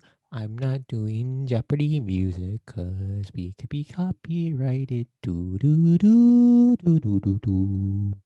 Da dum da dum. Da da da dum. Dee dee dee doo doo. As you look at that, may I ask Mhm. this question? Do Mhm. Hawkeye and Captain Marvel have the same hair stylist? Hawkeye and who? Captain Marvel. Do they? They had similar hair. Sure. May have not been the same, it was similar. Although there's questions about the casting of Tilda Swinton, she does a good job. She shouldn't have done the job, but she did a good job. I mean, I think there was like,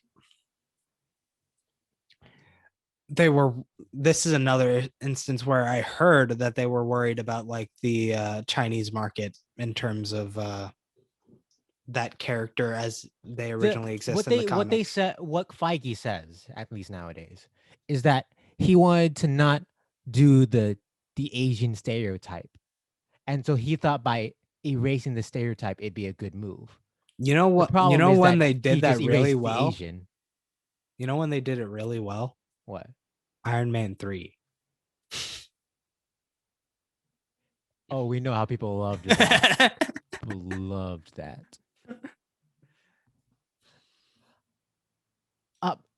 I do think part of it could have been just like you won't recognize it if it's if it's a different actor. They want you to know who that is because she doesn't explain who she is, so they want you to know who she is. Um, Bradley Cooper is wonderful as Rocket. I don't think we've expressed how just great he is in these movies, and he has that wonderful monologue to Thor, talking about how he lost his family and let's try to save people and the way Rocket's eyes are animated say so much. Um, yeah, I love Bradley Cooper's Rocket. Yo, the Raccoon. way Iron Man says, like, I thought he was a stuffed Build-A-Bear. And then he's like, you know what? Maybe I am. Does Rocket know what a Build-A-Bear is? Maybe they have him on Talos 1 or whatever planet he came from. All right, Pawan, make a note. When we do Guardians of the Galaxy Volume 3, which I assume will make $1 billion, No, it one of us has to make a Build-A-Bear fix. Shout outs to Robert Redford, who I forgot shows up in his final film appearance ever. He's retired now, and he went off on top. Good for you, Robert. Well, you know, Orson Welles' final performance was Transformers. yeah, where he was the planet eating Transformer. He was, yes. Really, just ending at the top of their game. Iconic. Natalie Portman is kind of in this movie. I think she didn't want to come back, so they just used the footage from Dark World. So I want to confirm what happened, right? They reused some footage from Dark World, but she recorded a line of dialogue. So she did come back. And you know what? She's going to be Thor next. I'm all for it. I do really love Rene Russo's discussion of Thor and that kind of exploration of like everyone fails at who they're supposed to be. The measure of a hero is the ability to be who they are or something of that kind. I really like it. I do love Thor pulling back Mjolnir, holding it for the first time, and just exclaiming, "I'm still worthy." Just like that Yeah. person, the core of the person is still there, no matter what they go through. And I think that's a secretly very profound moment in this movie. You know, I initially wasn't a fan of the time travel thing when I initially saw it because I was in a sci-fi philosophy class, and then like we were watching movies about time travel and shit like that, and we had to like explain shit going on. So I was very much in a hard sci-fi mindset with that. So I was like, they didn't even do a good job explaining the time travel. It's like, but yeah, they're just like, yeah, it doesn't make sense. It's fine. Yeah. So I think part of it, Cosby, if you want to dig into it, is that it'd be like, yeah, we're figuring it out as we go. no, it really just feels like it's like, yes, it makes no sense. Yeah. There is no consistency, whatever. That too. That too. And I do like how they use that as a thing to like reminisce about the history of what they did, because yes, while it's only been like 7-8 years, it's like just enough time to start feeling nostalgic for the first one. I will also say, like, a lot happened in those 7-8 years. Yeah. In the real world, it felt like so much more than 7-8 years. Ooh. Oh, what did I want to bring up? I wanted to bring up something I just saw, and I cannot find it. Notes are weird. Because you can never read your notes. Yeah. We might be about there. We might be about there at the end. But shout out to the Stanley cameo. Sadly, this is the last Stanley cameo in the MCU. What was it this time again? When they first arrive in Jersey, he's like a hippie in the car. He looked like Mark Maron, which is really weird. Yeah. Not my personal favorite Stanley cameo, but it's sad we won't see any of them anymore. But we still have like I love his Spider-Verse cameo. That's my personal favorite Stanley cameo.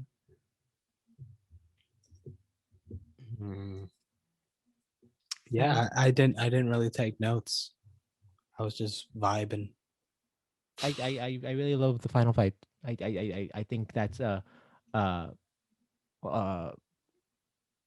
epic fight that just builds and builds and builds to that badass moment of Downey Jr. saying, "I'm Iron Man," and then snapping his finger. Sure. For me, I kind of checked out.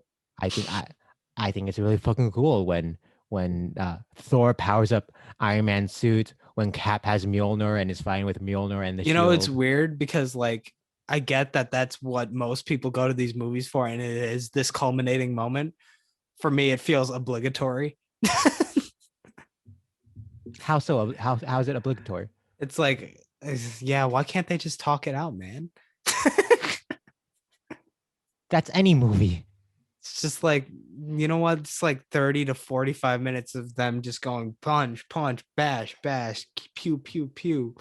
It's just like, I guess I'm not here for it anymore.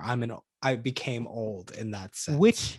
So we've gone through this episode 39 now, I believe. We've gone through a number of movies, a lot of them ending in these sort of battles. Which ones, do any of them stick out to you?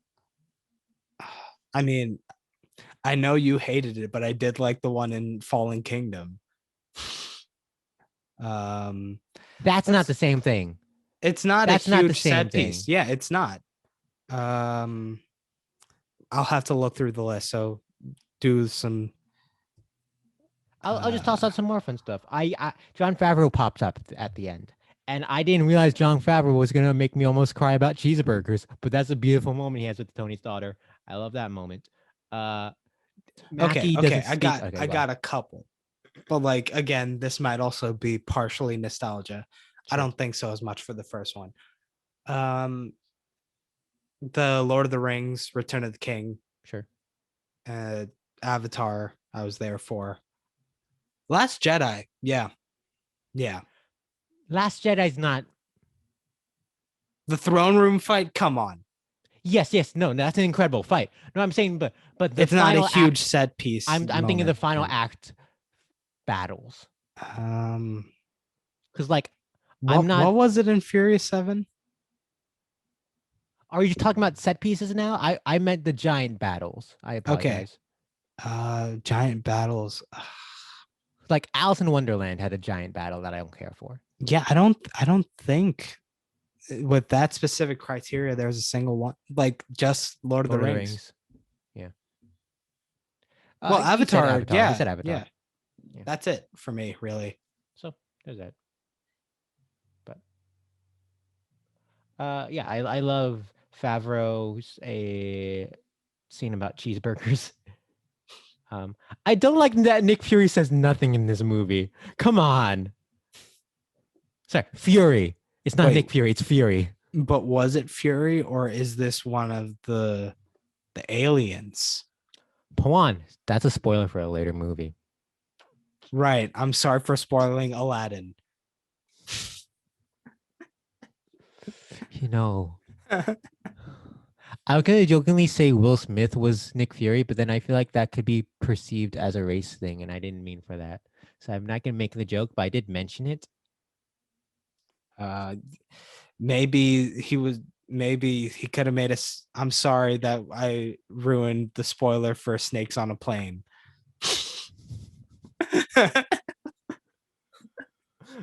Oh. I mean, he was furious in that movie.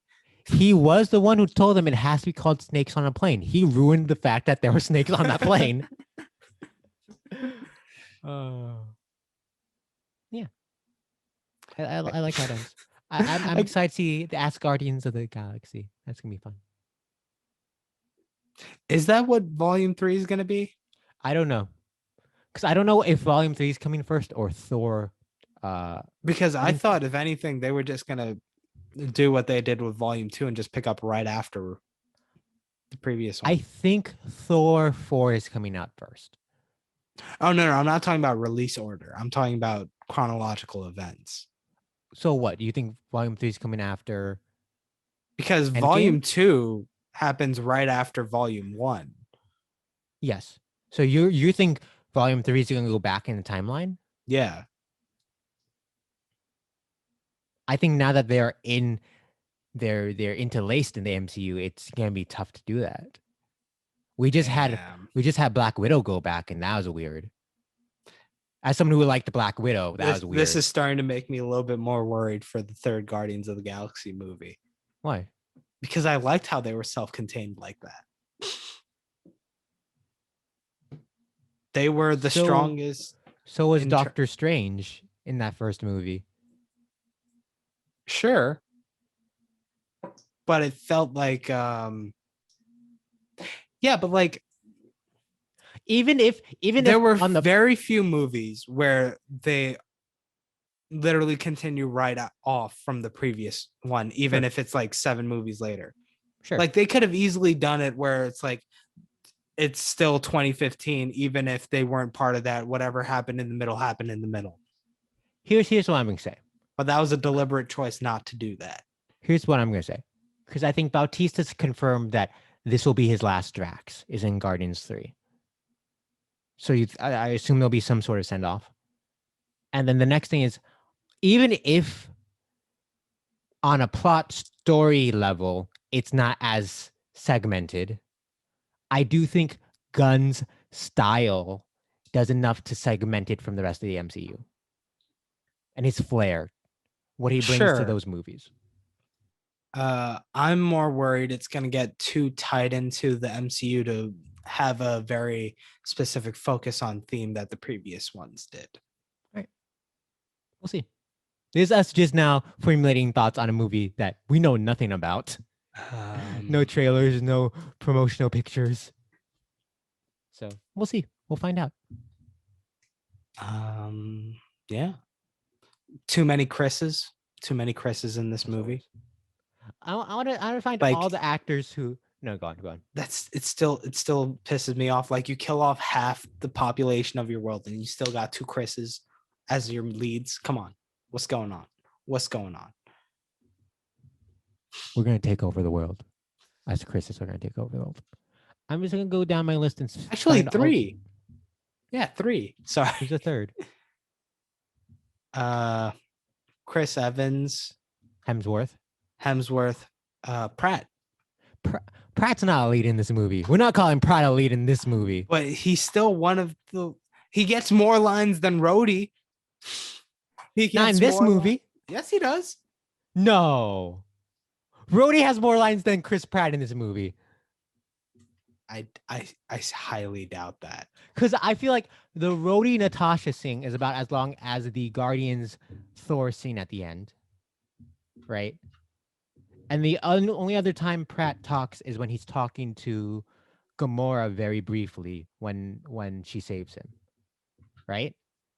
Well, Rhodey has like 9 instances where he has a line. He has his stuff with Nebula that I found fun. Okay, maybe not Rhodey, but like there's so many other characters where he definitely has a lot more Sure. than like Scarlet Widow or Scarlet Widow. yeah, Scarlet Widow. Which one are you talking about? Black Widow or Scarlet Witch. Scarlet Witch. Yeah, he does have more lines than Scarlet Witch. Wasp. Possibly. Yeah, sure. Black Panther. Wong. We can name more characters that barely had lines. Doctor Strange, probably. There you go. See, like you can't say he's like Natalie a bit Portman? part. I didn't say he was just a bit part, but I'm saying he wasn't a lead. You said leads. There's too many Chris's. There's too many. Why? All right. We are taking over the fucking world. It's gonna be a revolution. I'm gonna go over all the names of actors I wrote down as just their names, right? Okay. It starts off with Linda Cardellini respect. We don't respect her enough, and these movies don't respect Linda Cardellini enough. Where is that respect? All right. She was in the Academy Award winning Best Picture Green Book. You know what? You say these movies don't respect her enough. Tangent. I just finished Lost. There's 2 characters in that who are like kind of like background characters throughout the show, and then at the end they're just like, yeah, we're just not gonna get involved in your bullshit, and we're just gonna live our lives on this island. And like that feels like what Linda Cardellini's character is in these movies. It's like, I'm not getting involved in this superhero pews. I'm just gonna have my family in this small little house in the middle of nowhere. And respect. That's fair. I have Karen Gillan with 3 exclamation points. It says shout out to Paltrow. I enjoyed you doing Paltrow. So wait, I got one question. Yes. What's the what's the ratio of people of color to people who become color? Who's that? Gillan? She's Karen Gillan, right? Well, there's also Thanos. Oh, Thanos. That's 2. There's Gamora. Zoe Saldana's a person of color. Yeah, but she's also green. So she's in both categories. Oh, in the Venn diagram. In the Venn diagram, she's in the center. Just her? No one else? Because we have all the Black Panther people, right? We have Wong. We have Valkyrie. Mm-hmm. Taika? Are you counting Taika Waititi? In that case, he's definitely in both. Yeah, he'd be a both. Cheadle. Mackie. Okay, so this movie is slightly better than most of the Marvel movies in terms of that. Ned pops up briefly. I mean, no, it's extremely white because the head of Marvel when Phase 1 was made was a piece of shit who didn't want women or people of color at the center. And so when they are trying to focus on the originals, they're focusing on the white people. Drax, Mantis, people of color. Again, yeah, both Groot? of them are turned into color though. Groot, what's Vin Diesel? Actually, I don't know what Vin Diesel is. Like that's the one thing that I find interesting about like the Guardians of the Galaxy. Like, yeah, it could be argued that most of the people are like, most of the characters are just like a lot of VFX or like differently colored. The one pure humanoid is Chris Pratt, the white guy. Yeah, this is what you're leaning toward. Yeah. And it just feels like it's heightened when it's like added to the rest of the cast. And like when you're naming the actors of color who are in this movie, so many of them are in so much makeup or like a different color. I just Check it thought out. that's something to note. No, I think that's the evolution of Hollywood and the Avengers scene within it. You know, all the people who have been the the building blocks of the franchise are the white people, because that's who Hollywood was sticking with in the twist into the 2010s, that transition. And so we've seen it evolve as you get your Black Panthers. We're getting Shang-Chi next year, Captain Marvel. If we want to emphasize female characters, it's a slow transition, but we are transitioning. Which is us saying goodbye to the past. We're saying goodbye to the white people, Juan. Can we celebrate that? I mean, sure, but like the thing is, like, it's so much at this point that I've become. By the time we get to the other people of color and like the progressivism and all that, I'm already like burnt out of this franchise. That's fair. That's fair. I have a question about Vin Diesel. I Mhm. typed up, is Vin Diesel right? Oh, right. Is Vin Is he Diesel right? white? Is he right about what? What is he right about? The fact that Furious 7 deserved to be nominated for Best Picture. Because 2015, we had Bridge of Spies.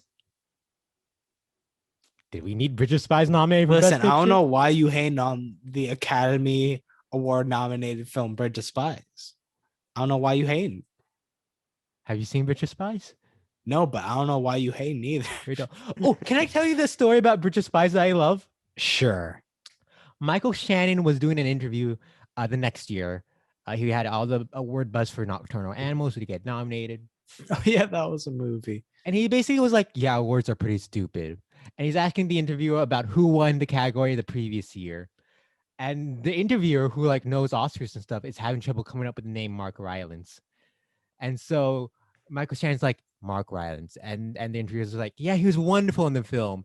And Shannon's like, yeah, you say he's wonderful. That movie was boring. And then he was like, he was the best part of the movie. And then he was like, oh no, the interviewer was like, he's the most interesting part of the movie.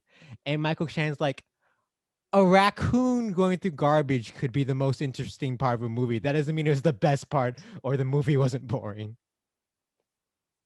So he compared it to a raccoon. I mean, Trash Humpers is cinema for a reason. What's that? It's a movie directed by the same person who made Spring Breakers. Harmony Korine? Yeah. Huh. It's called Trash Humpers. Never heard of this one. It's about people who wear like old granny masks and then go and literally hump trash. Huh. He makes some choices, that Harmony. So Vin Diesel, I ask, is Vin Diesel white? And this is a passage from his Wikipedia page. He was raised by his white mother and adopted African American father. Diesel has stated that he is of ambiguous ethnicity. His mother has English, German, and Scottish roots. So do we count Vin Diesel as a person of color?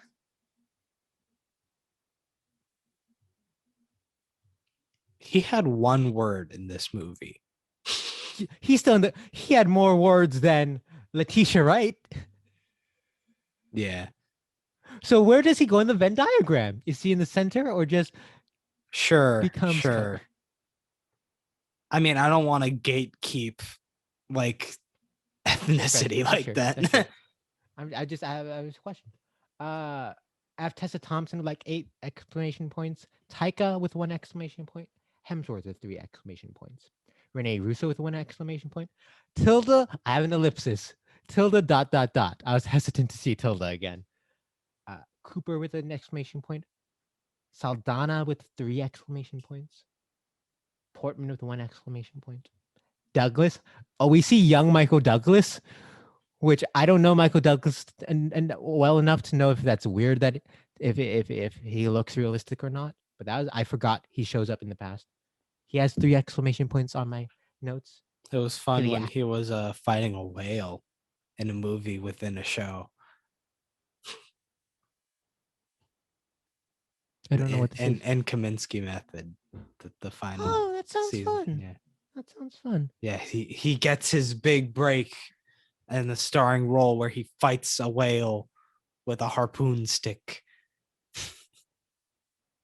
How much do you think Angela Bassett got paid to stand there? She got paid something.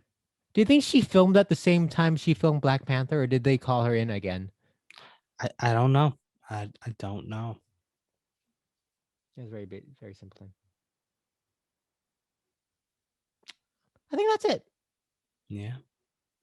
Ooh, I do like when Thor yells, "I knew it!" when Cap pulls up Mjolnir. I think that's the first time that was since it was teased in Ultron, and when it was teased, Thor was very jealous and very territorial and afraid of it. So I think it was a very beautiful evolution to see Thor happy to see Cap is worthy. Sure. And with that, I think that's the end of our discussion on Avengers Endgame. A very meaty movie. Very meaty movie. You know where else there's meat? When we cut it to bits and then put some other things in there and create our own chimera monster hybrid films. What are you tossing with that meat inside that chimera?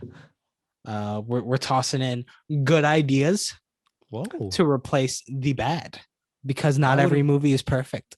Wow. And you know what? Sometimes you need to get up in them drawers, in them guts, and you know, just take some shit out and put some shit in, if you know what I mean. Wait, where are you going up? Where are you going up? Up in them drawers and up in them guts.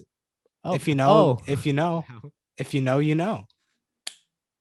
All right, Pawan, how would you fix this movie? All right.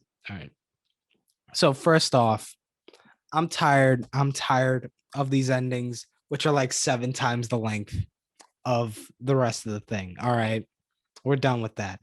You know what we're gonna do with this? We're gonna end the movie right when Thanos' head gets cut off 20 minutes in. That's the movie. It's like, you know what? We were tired of making our 22 film epic. Let's just end it on this very like bittersweet note, because you don't always get the clean endings. But if you don't want to do that, there's other options. Although we get the clean cut of the head, Yes, the ending's not clean. Exactly. Also, you know what? Like, they're very much into making miniseries at this point. So if you do go with that route of the head chop off being the end of the movie, you turn. We're gonna follow the anime manga route with this next one. So in anime and manga, they go on for so long that like they call back to earlier events in the series. It could be like 200 episodes earlier. So you got to see that entire scene in its entirety to understand what's happening. So for the time heist, we got to go through the entirety of these movies when they go to pick up those stones. We got to see the entirety of it as they interact with it. So when we go back, yes, are we also are you just seeing the scenes from the film up into the point of when no, they're interacting back and forth with, like, the scenes are happening and they're being like, oh, yeah, intercutting between the two. Okay, the source scene and the revised, and then they're going to react to the source scene. Yes. Is it cutting back and forth, or is it almost? Did you ever watch 500 Days of Summer? I did. Is it kind of the expectations reality scene where you have two versions of the scene playing at once, side to side? No. It's scene happens, then they react to the scene. So we also throw a bone to the fanfic enjoyers, because you know they love doing that thing where it's like, what if this happened and this happened, and then they go back in time and do the entirety of the plot, but with this new information. So we're throwing a bone to those people too. And this is also a tease to Marvel's What If series. Wow. Exactly. Yeah. So like, you get this entire miniseries where you go through each of the movies when they're getting the stones. So there you go. That's another one. And last but not least, the fans were left wanting with the. I mean, sure, you can say it was a very iconic moment when Iron Man finally killed Thanos with his I am Iron Man moment. But you know what could have been even more iconic? Who was missing from the previous movie? Who's in this movie? Who did they not have on the squad? that really could have cinched their win the first time around. Clenched Hawkeye. their booty to like go in for the kill, if you know what I mean. I forgot we mentioned this briefly earlier. Go on. Ant-Man, we need the scene where he goes up Thanos' butt and then expands. We need it.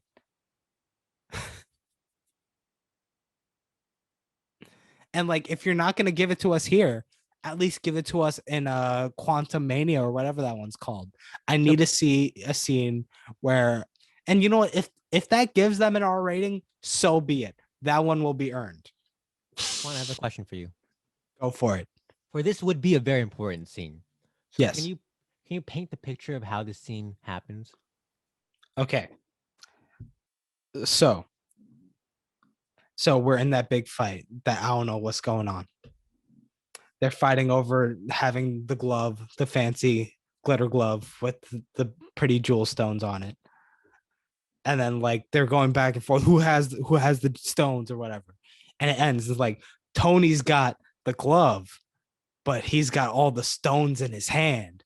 And then like, because Evangeline Lilly doesn't have much to do in this movie, maybe she could be like, wait, I don't see Ant-Man. Do any of you guys see Ant-Man? And then we get an Ant-Man POV, and then he's like right underneath. A POV? And like we see it like him, and then like there's Thanos' shoe, and he's climbing up. He's climbing up. He's going in them pants. He's going in the drawers. And then like before Thanos has it in his hand, and before he could snap, he explodes. And then you see Ant-Man come up taller than everyone else there. May I workshop this? Go ahead. Right. So I love what you have so far. Mhm. He explodes, right? Thanos's scalp Mhm. flies off. Tony's amazed and goes, "Oh my god!" Scalp lands in Tony's throat. Oh, you Tony still want him dead? Yeah. Do you think he doesn't die? You know what? His kid loves him 3,000. Maybe he could stay around for 3,000 years. Listen, they had that billboard out in LA that's like, we need to bring Tony Stark back to the MCU. So it's like, you know what? Let's throw those fans a bone too. Why not? What? What? This is yeah, you didn't know about that? No. That was literally a thing like in like I think March of this year. Like a bunch of fans paid for a billboard in LA to be like, bring Tony Stark back to the MCU. Why? And you know what? Let him be an immortal being who lives. Maybe he's the next Hugo Weaving, Red Skull. Oh, maybe he also gets fucked in his contract and doesn't come back. So like, yeah, throw them a bone. And like, you know what? Maybe instead this of is a real billboard. yeah, I told you it's real. No, but like, it looks legit. Yeah. It's a real thing.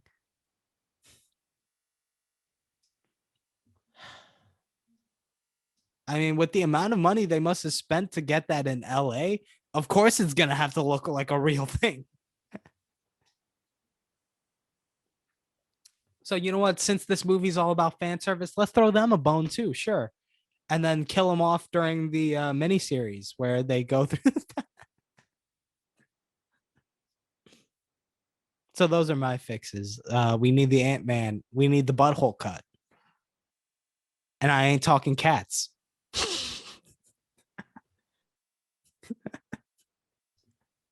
Well done, Pawan. Well Thank done. you, thank you, I don't know thank what you. voice this is, but it's very good. Well, you know what? Weird voiced Miss Simpson. Let me hear what you got in that weird do I got? voice.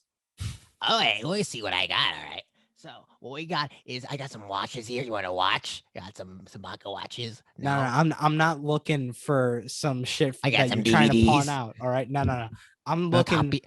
Listen, You want a weird copy voice of Miss Just Simpson. Like Heaven? Weird voice Miss Simpson. Reese I'm looking Witherspoon, for Mark how you Ruffalo. got in them drawers, in them guts, and how you changed it. That's what I want from you, weird voice Miss Simpson. Pawan. There were Oh, this is you when you. portals. This is you when you're in the draws. Like you have to swap into the heroic voice. Is that what's happening?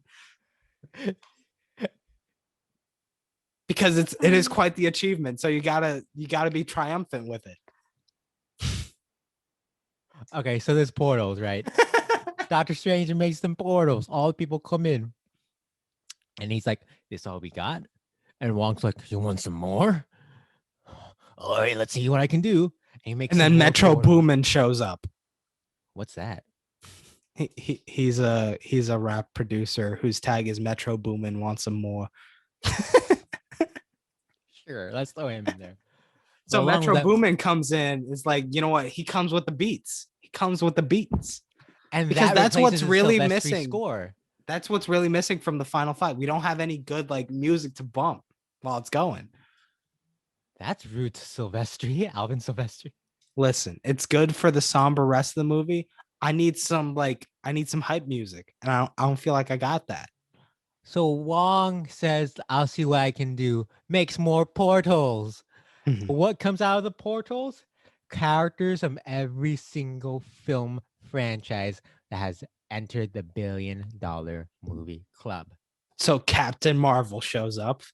Of course. How else did she get here? Right. So first off, it's from Star Wars. Whatever's left of the Resistance at the end of Episode 8. They're on that ship, so the ship flies in and they'll hop out, right? Next up, the pirates from the Pirates of the Caribbean. At the end of at World's End, there's only a pirate the council. ones talking about the Bible. Only those two shows. I'm starting off with all the armies because there's so many armies. But the pirate army from Pirates at You know what? World's There's End, already too many big groups. We need some small people to focus on. Pawan, let me build because you're gonna love what happens. So we have all the pirate army from At World's End. We have every single dinosaur that's ever been in a Jurassic Park. Oh We're wait. gonna have Okay, I have one question though. go on. If all these people are coming in to support the heroes, who's coming in to support the villain? No one. That's unfair. That's a slaughter at that point. What am I going to see then? All right, Pawan, hold on. I got an idea. All right. So all the dinosaurs, right? So like the herbivores are on the side of the hero. Pawan, I got it. All the dinosaurs, right? Then portals, the Na'vi from Avatar pop up on the hero side. But oh no, another portal behind Thanos, and all the humans from Avatar are there as well. Right? And then another portal, the Aquaman people. Somehow out of water. Next up, another portal. It's all 5 armies from the Battle of the 5 Armies. Wait. Now I have one question because you're breaking some logics. Yes. So when we talked about Infinity War, Yes. what era of the Lord of the Rings were we in? We don't remember.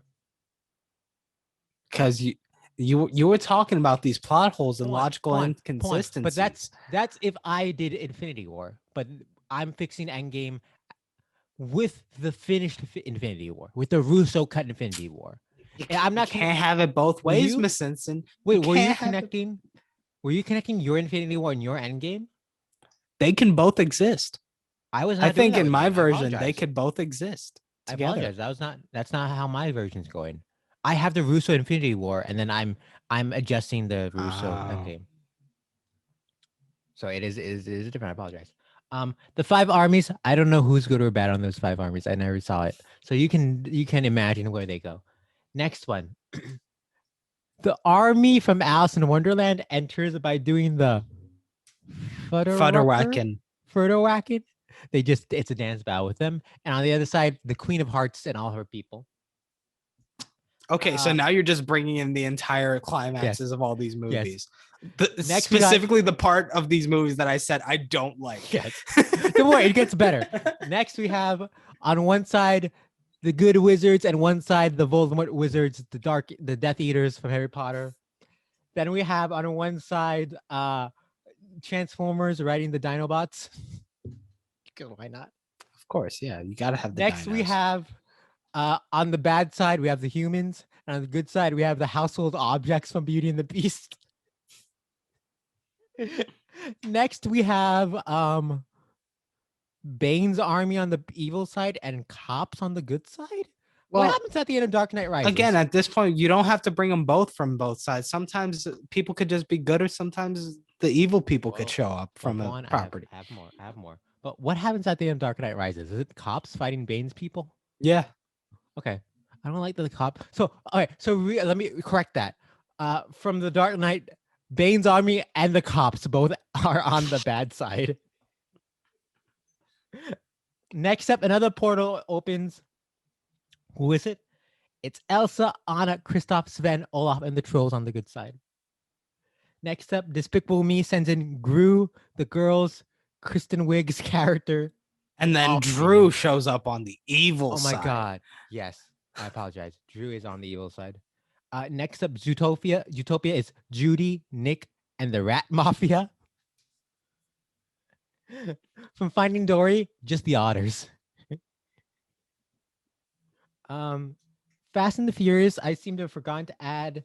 So I'm gonna I got say- you. I got you. Judy okay. Dench for both of them. For Fast Judy and Furious Dench. and Skyfall. She's not in Fast and Furious.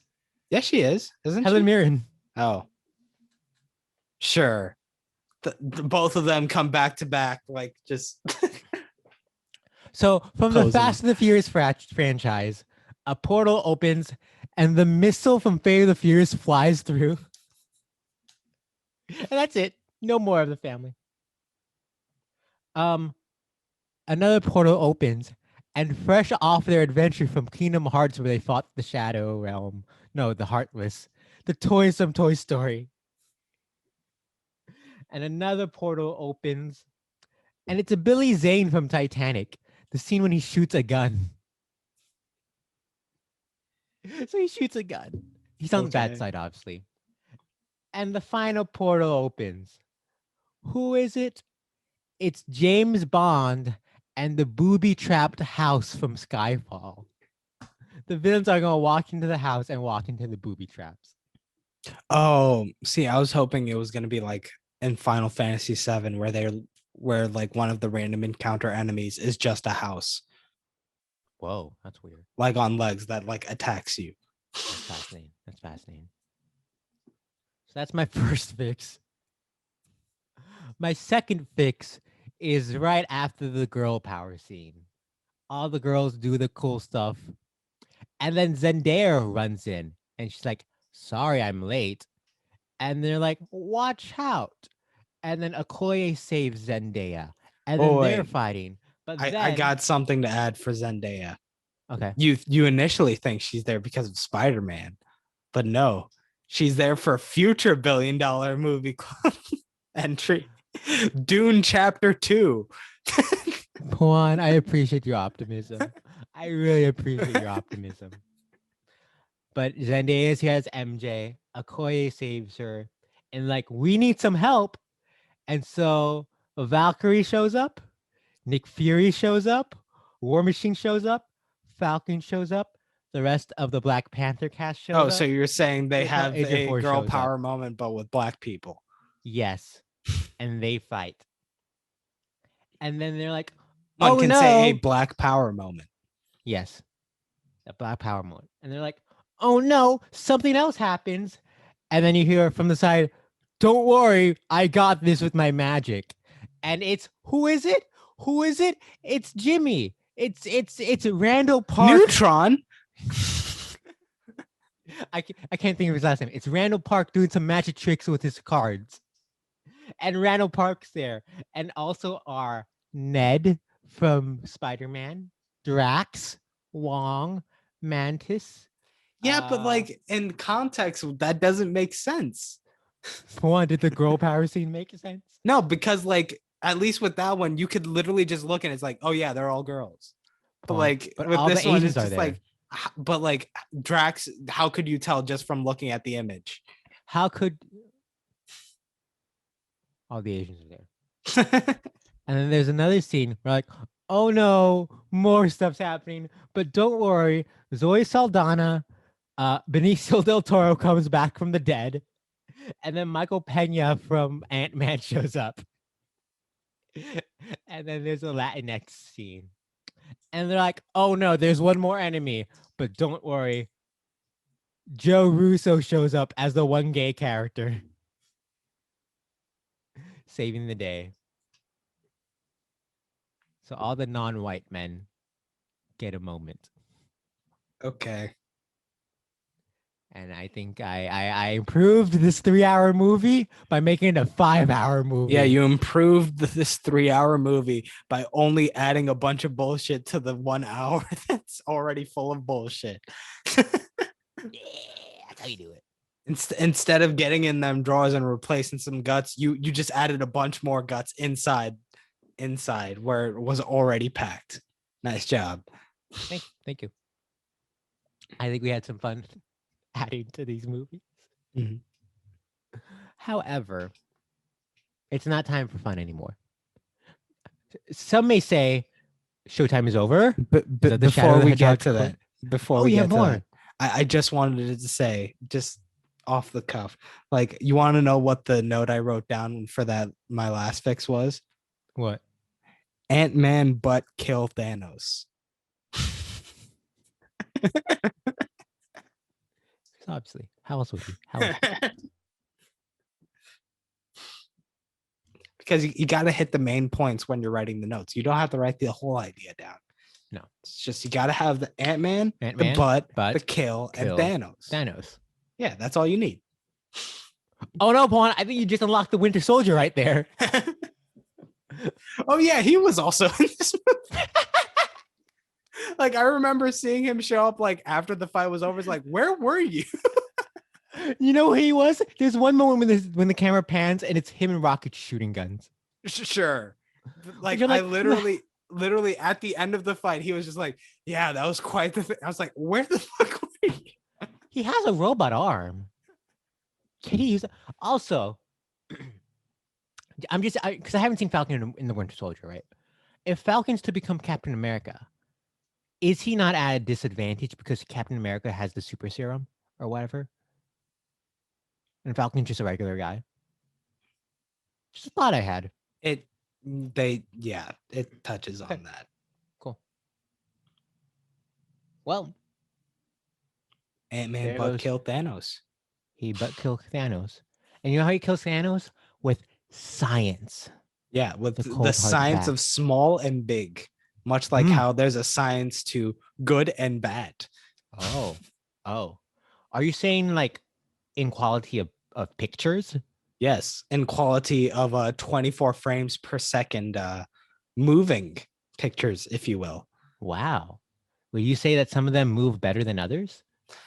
Some of them have better looking things on the individual images than others, is what I'm saying. They may not move better because like they all move through the projector the same way. And at this point, they all move through the digital projector the same way too. Yes. It's still a projector.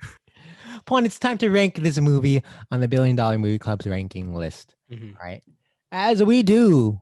Mhm. Time. Oh no, is my laptop bugging out now?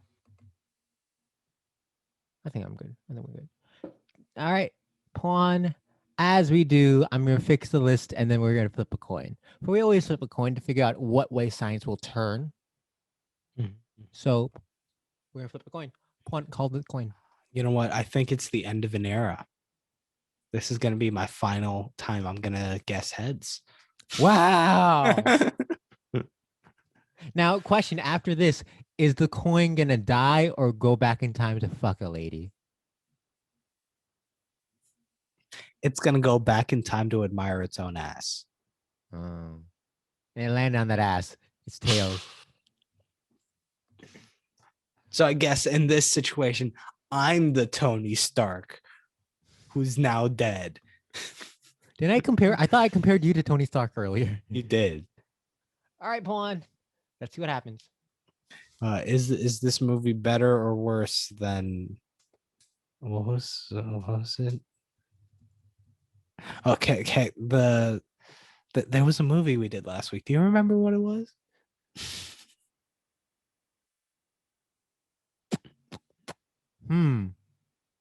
Let me think about it. I think she might have had a brief cameo in this new movie too. Like it was weird. It was a weird cameo. Oh, Wasp. Is this movie better or worse than Captain Marvel? I'm gonna see better. Say better. Okay. Is this movie better or worse than Harry Potter and the Deathly Hallows Part 2? Wow. That was a choice. That was a choice you made. Wowza. Let me take a second to ponder this. Cause it's the nostalgia of Harry Potter that makes me love that film so. But there's fucking also a much. nostalgia that this is baked into. No, I don't have a nostalgia for this one. No, but like this movie's all about nostalgia. You can't say it isn't. The whole second hour is devoted to it. I'm gonna. Oh, I wish I could remember. It's been almost a year since I last watched Harry Potter. So it's like, what happens? I am gonna surprise myself and say better. Okay. My jaw was dropped while watching this movie. All right. Is this movie better or worse than Star Wars The Force Awakens? Oh wow, I'm gonna say better. Is this movie Wow. better or worse than Zootopia? And once again, I'm gonna say better. Wow. All right, I guess we have the top. Wait, not yet. We don't have it yet. No, we don't. It's all up in the air. So remind you, it's the min of Men of 1-0. okay, and a max of 10. okay. Are let's you see sure we what got that get. right? I think so. Yes. So let's see what we get. All right, let's end it and enter into the Ultranathon 5,000. Is it even doing anything? Let me refresh it. Damn, it's so you burned out the CPU trying to calculate with a min of 10 and a max of 10 what it was gonna be. It had so many choices, it didn't know what to pick. Well, it landed on 10. Who'd have thunk? Wow. Okay. So I guess there's nowhere to go but down from here. Join us next week. Well, we got to recap it. At All number right. 47, Pirates of the Caribbean on Stranger Tides. At number 46, Release the Futterwhackin'. Go ahead. Yeah, Release the Futterwhackin'. What is that? It's a dance. Release it. From a movie starring Johnny Depp. He's got some clown makeup on. on. For our audio listeners, which movie is this? It's something that came out like 2009, 2010. It's got star someone named Alice. That's as much as you're getting out of me. Number 45. The two 2010 movies are next to each other. Number 45, Toy Story 3. 44, we got the number one movie. It stars blue people. It's not The Last Airbender, but it is an Avatar. I like how this turned into a pyramid. Number 41, The Transformers Dark of the Moon. Number 40, we got Avengers. Let me ignore what I learned in my previous solo movie, and let's just fuck shit up for the rest of the Avengers and create a robot named Ultron. 39, Despicable Me 3. 38, Transformers. Let's get some dinosaurs in here. 37, Pirates of the Caribbean, Dead Man's Chest. 36, the Marvel movie in the 90s. I thought you were saying the Marvelous Mrs. Maisel. I'm like, whoa. Good for you, H. 35, Captain America Civil War. 34, the best Star Wars movie ever made. Star Wars Episode 1, The Phantom Menace. 33, Dark Knight Rises. 32,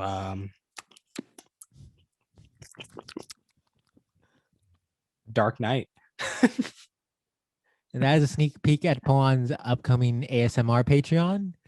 If you want them to open that, send an email to the podcast. Pawan, what's that email? $1 billion movie club at gmail.com. At number 31, Marvels of the Avengers. At number 30, we got the squishy yellow buddies themselves. Guess what? It's Minion Fridays, baby. Number 28, The Hobbit: An Unexpected Journey. Number 27, the movie that Masinton clearly despises, Harry Potter and the Deathly Hallows Part 2. Like, it was such an easy decision for him to pick an Endgame over this, to the point where he was asking me, Pawan, what's the point? Obviously, I'm gonna say Endgame is so much better than this shit movie. 26, Jurassic Park. 25, the Iron Man, the third one. 24, Frozen. 23, Jurassic World Fallen Kingdom. 22, Jurassic World. I forget every week. It's 22, Jurassic World, 23, Fallen Kingdom. Yeah. 21, we got movies made by people for people. From the people. We got Dr. Seuss's How the Grinch Stole Christmas. Beautiful Christmas movie. Us, a beautiful February release. March release. My mistake. And Spider-Man 3, a beautiful June May release. And we got a movie that made some money, and it's about June. fish. Oh, Blackfish, the documentary? Yes. I like your new twist on number 21 this week. Number 20, Beauty and the Beast. Number 19, Big Boat. Big Boat. Number 14, Incredibles 2. Number 13, yo, what if we did Star Wars The Next Generation? Number 11, Zootopia. Number 10, Purple Guy Isn't So Purple Anymore. Number 9, Black Panther. Number 8, Purple Guy is very purple, but not as much fun stuff happens in this one. The MCU is 8, 9, and 10. Yeah. Number 7, Rogue One: A Star Wars Story. Number 6, 8. Number 5, Star Wars Episode 8, The Last Jedi. Number 4, Fish Boy. Fish Boy. Number 3, The Lord of the Rings: The Return of the King. Number 2, Samurai 7. And what emotion are those samurai feeling? They're a little upset. One can even say angry. Are they angry because they're not number 1 like Skyfall? Yeah. Wow. Yeah. Interesting to note, Juan. With DCEU having one entry at number 4 and MCU having multiple entries under number 4, I think officially the DCEU is better than the MCU. There you go. There you go. Who'd have thought? Who'd have thought? Who'd have thought we find that out? It's like, in this sure, the Marvel movies got that consistent basis, but they can't reach those highs. You know, it's always an argument of quality over quantity. MCU may have more billion-dollar entries, but according to sciences, it's like you set the basketball hoop at like 6 feet. The Marvel movies can consistently make it. The DC movies might have trouble with that one, but when you set it to 9 feet, the Marvel movies, they can't make it. But the DC, once in a while, they'll get it. They'll get it. It took me a second to understand the metaphor, but I got it. I got the metaphor at the end. Thank you for joining us for this week's episode of the $1 Billion Movie Club and our discussion of Marvel's The Avengers Endgame. An app title? Yeah. Ant-Man but kill Thanos. He does. He but. Remember to like, comment, and subscribe on the YouTubes, the Spotify's, Apple Podcasts, Google Podcasts, Zune Podcasts. Does that exist? Hit up Masinton's SoundCloud where he drops the freshest beats. I hear he's got to deal with Metro Boomin coming in the works. That's why he brought him up. He's got to give a shout out to his partner in crime over there. You know how it is. Oh yes, black and yellow, black and yellow, black and yellow, black and yellow. Everything you do it big. Thank you as always, Max Lismacchio, for the art that you see. And if you want to follow him. The link is in the description of whatever platform you're using right now. Yeah. And I think that's the end of this episode. Join us next week for Aladdin. Aladdin. Oh god, I can't believe this makes so much sense because we've been doing this in 10 film increments, and like just like how the third phase of the MCU ends with like kind of a step down with like the Spider-Man after this big event, we're gonna end with Aladdin. What's what? You haven't seen Aladdin yet. Hey there, everyone. Future Christian here. Turns out we made a mistake, and the next episode won't be Aladdin.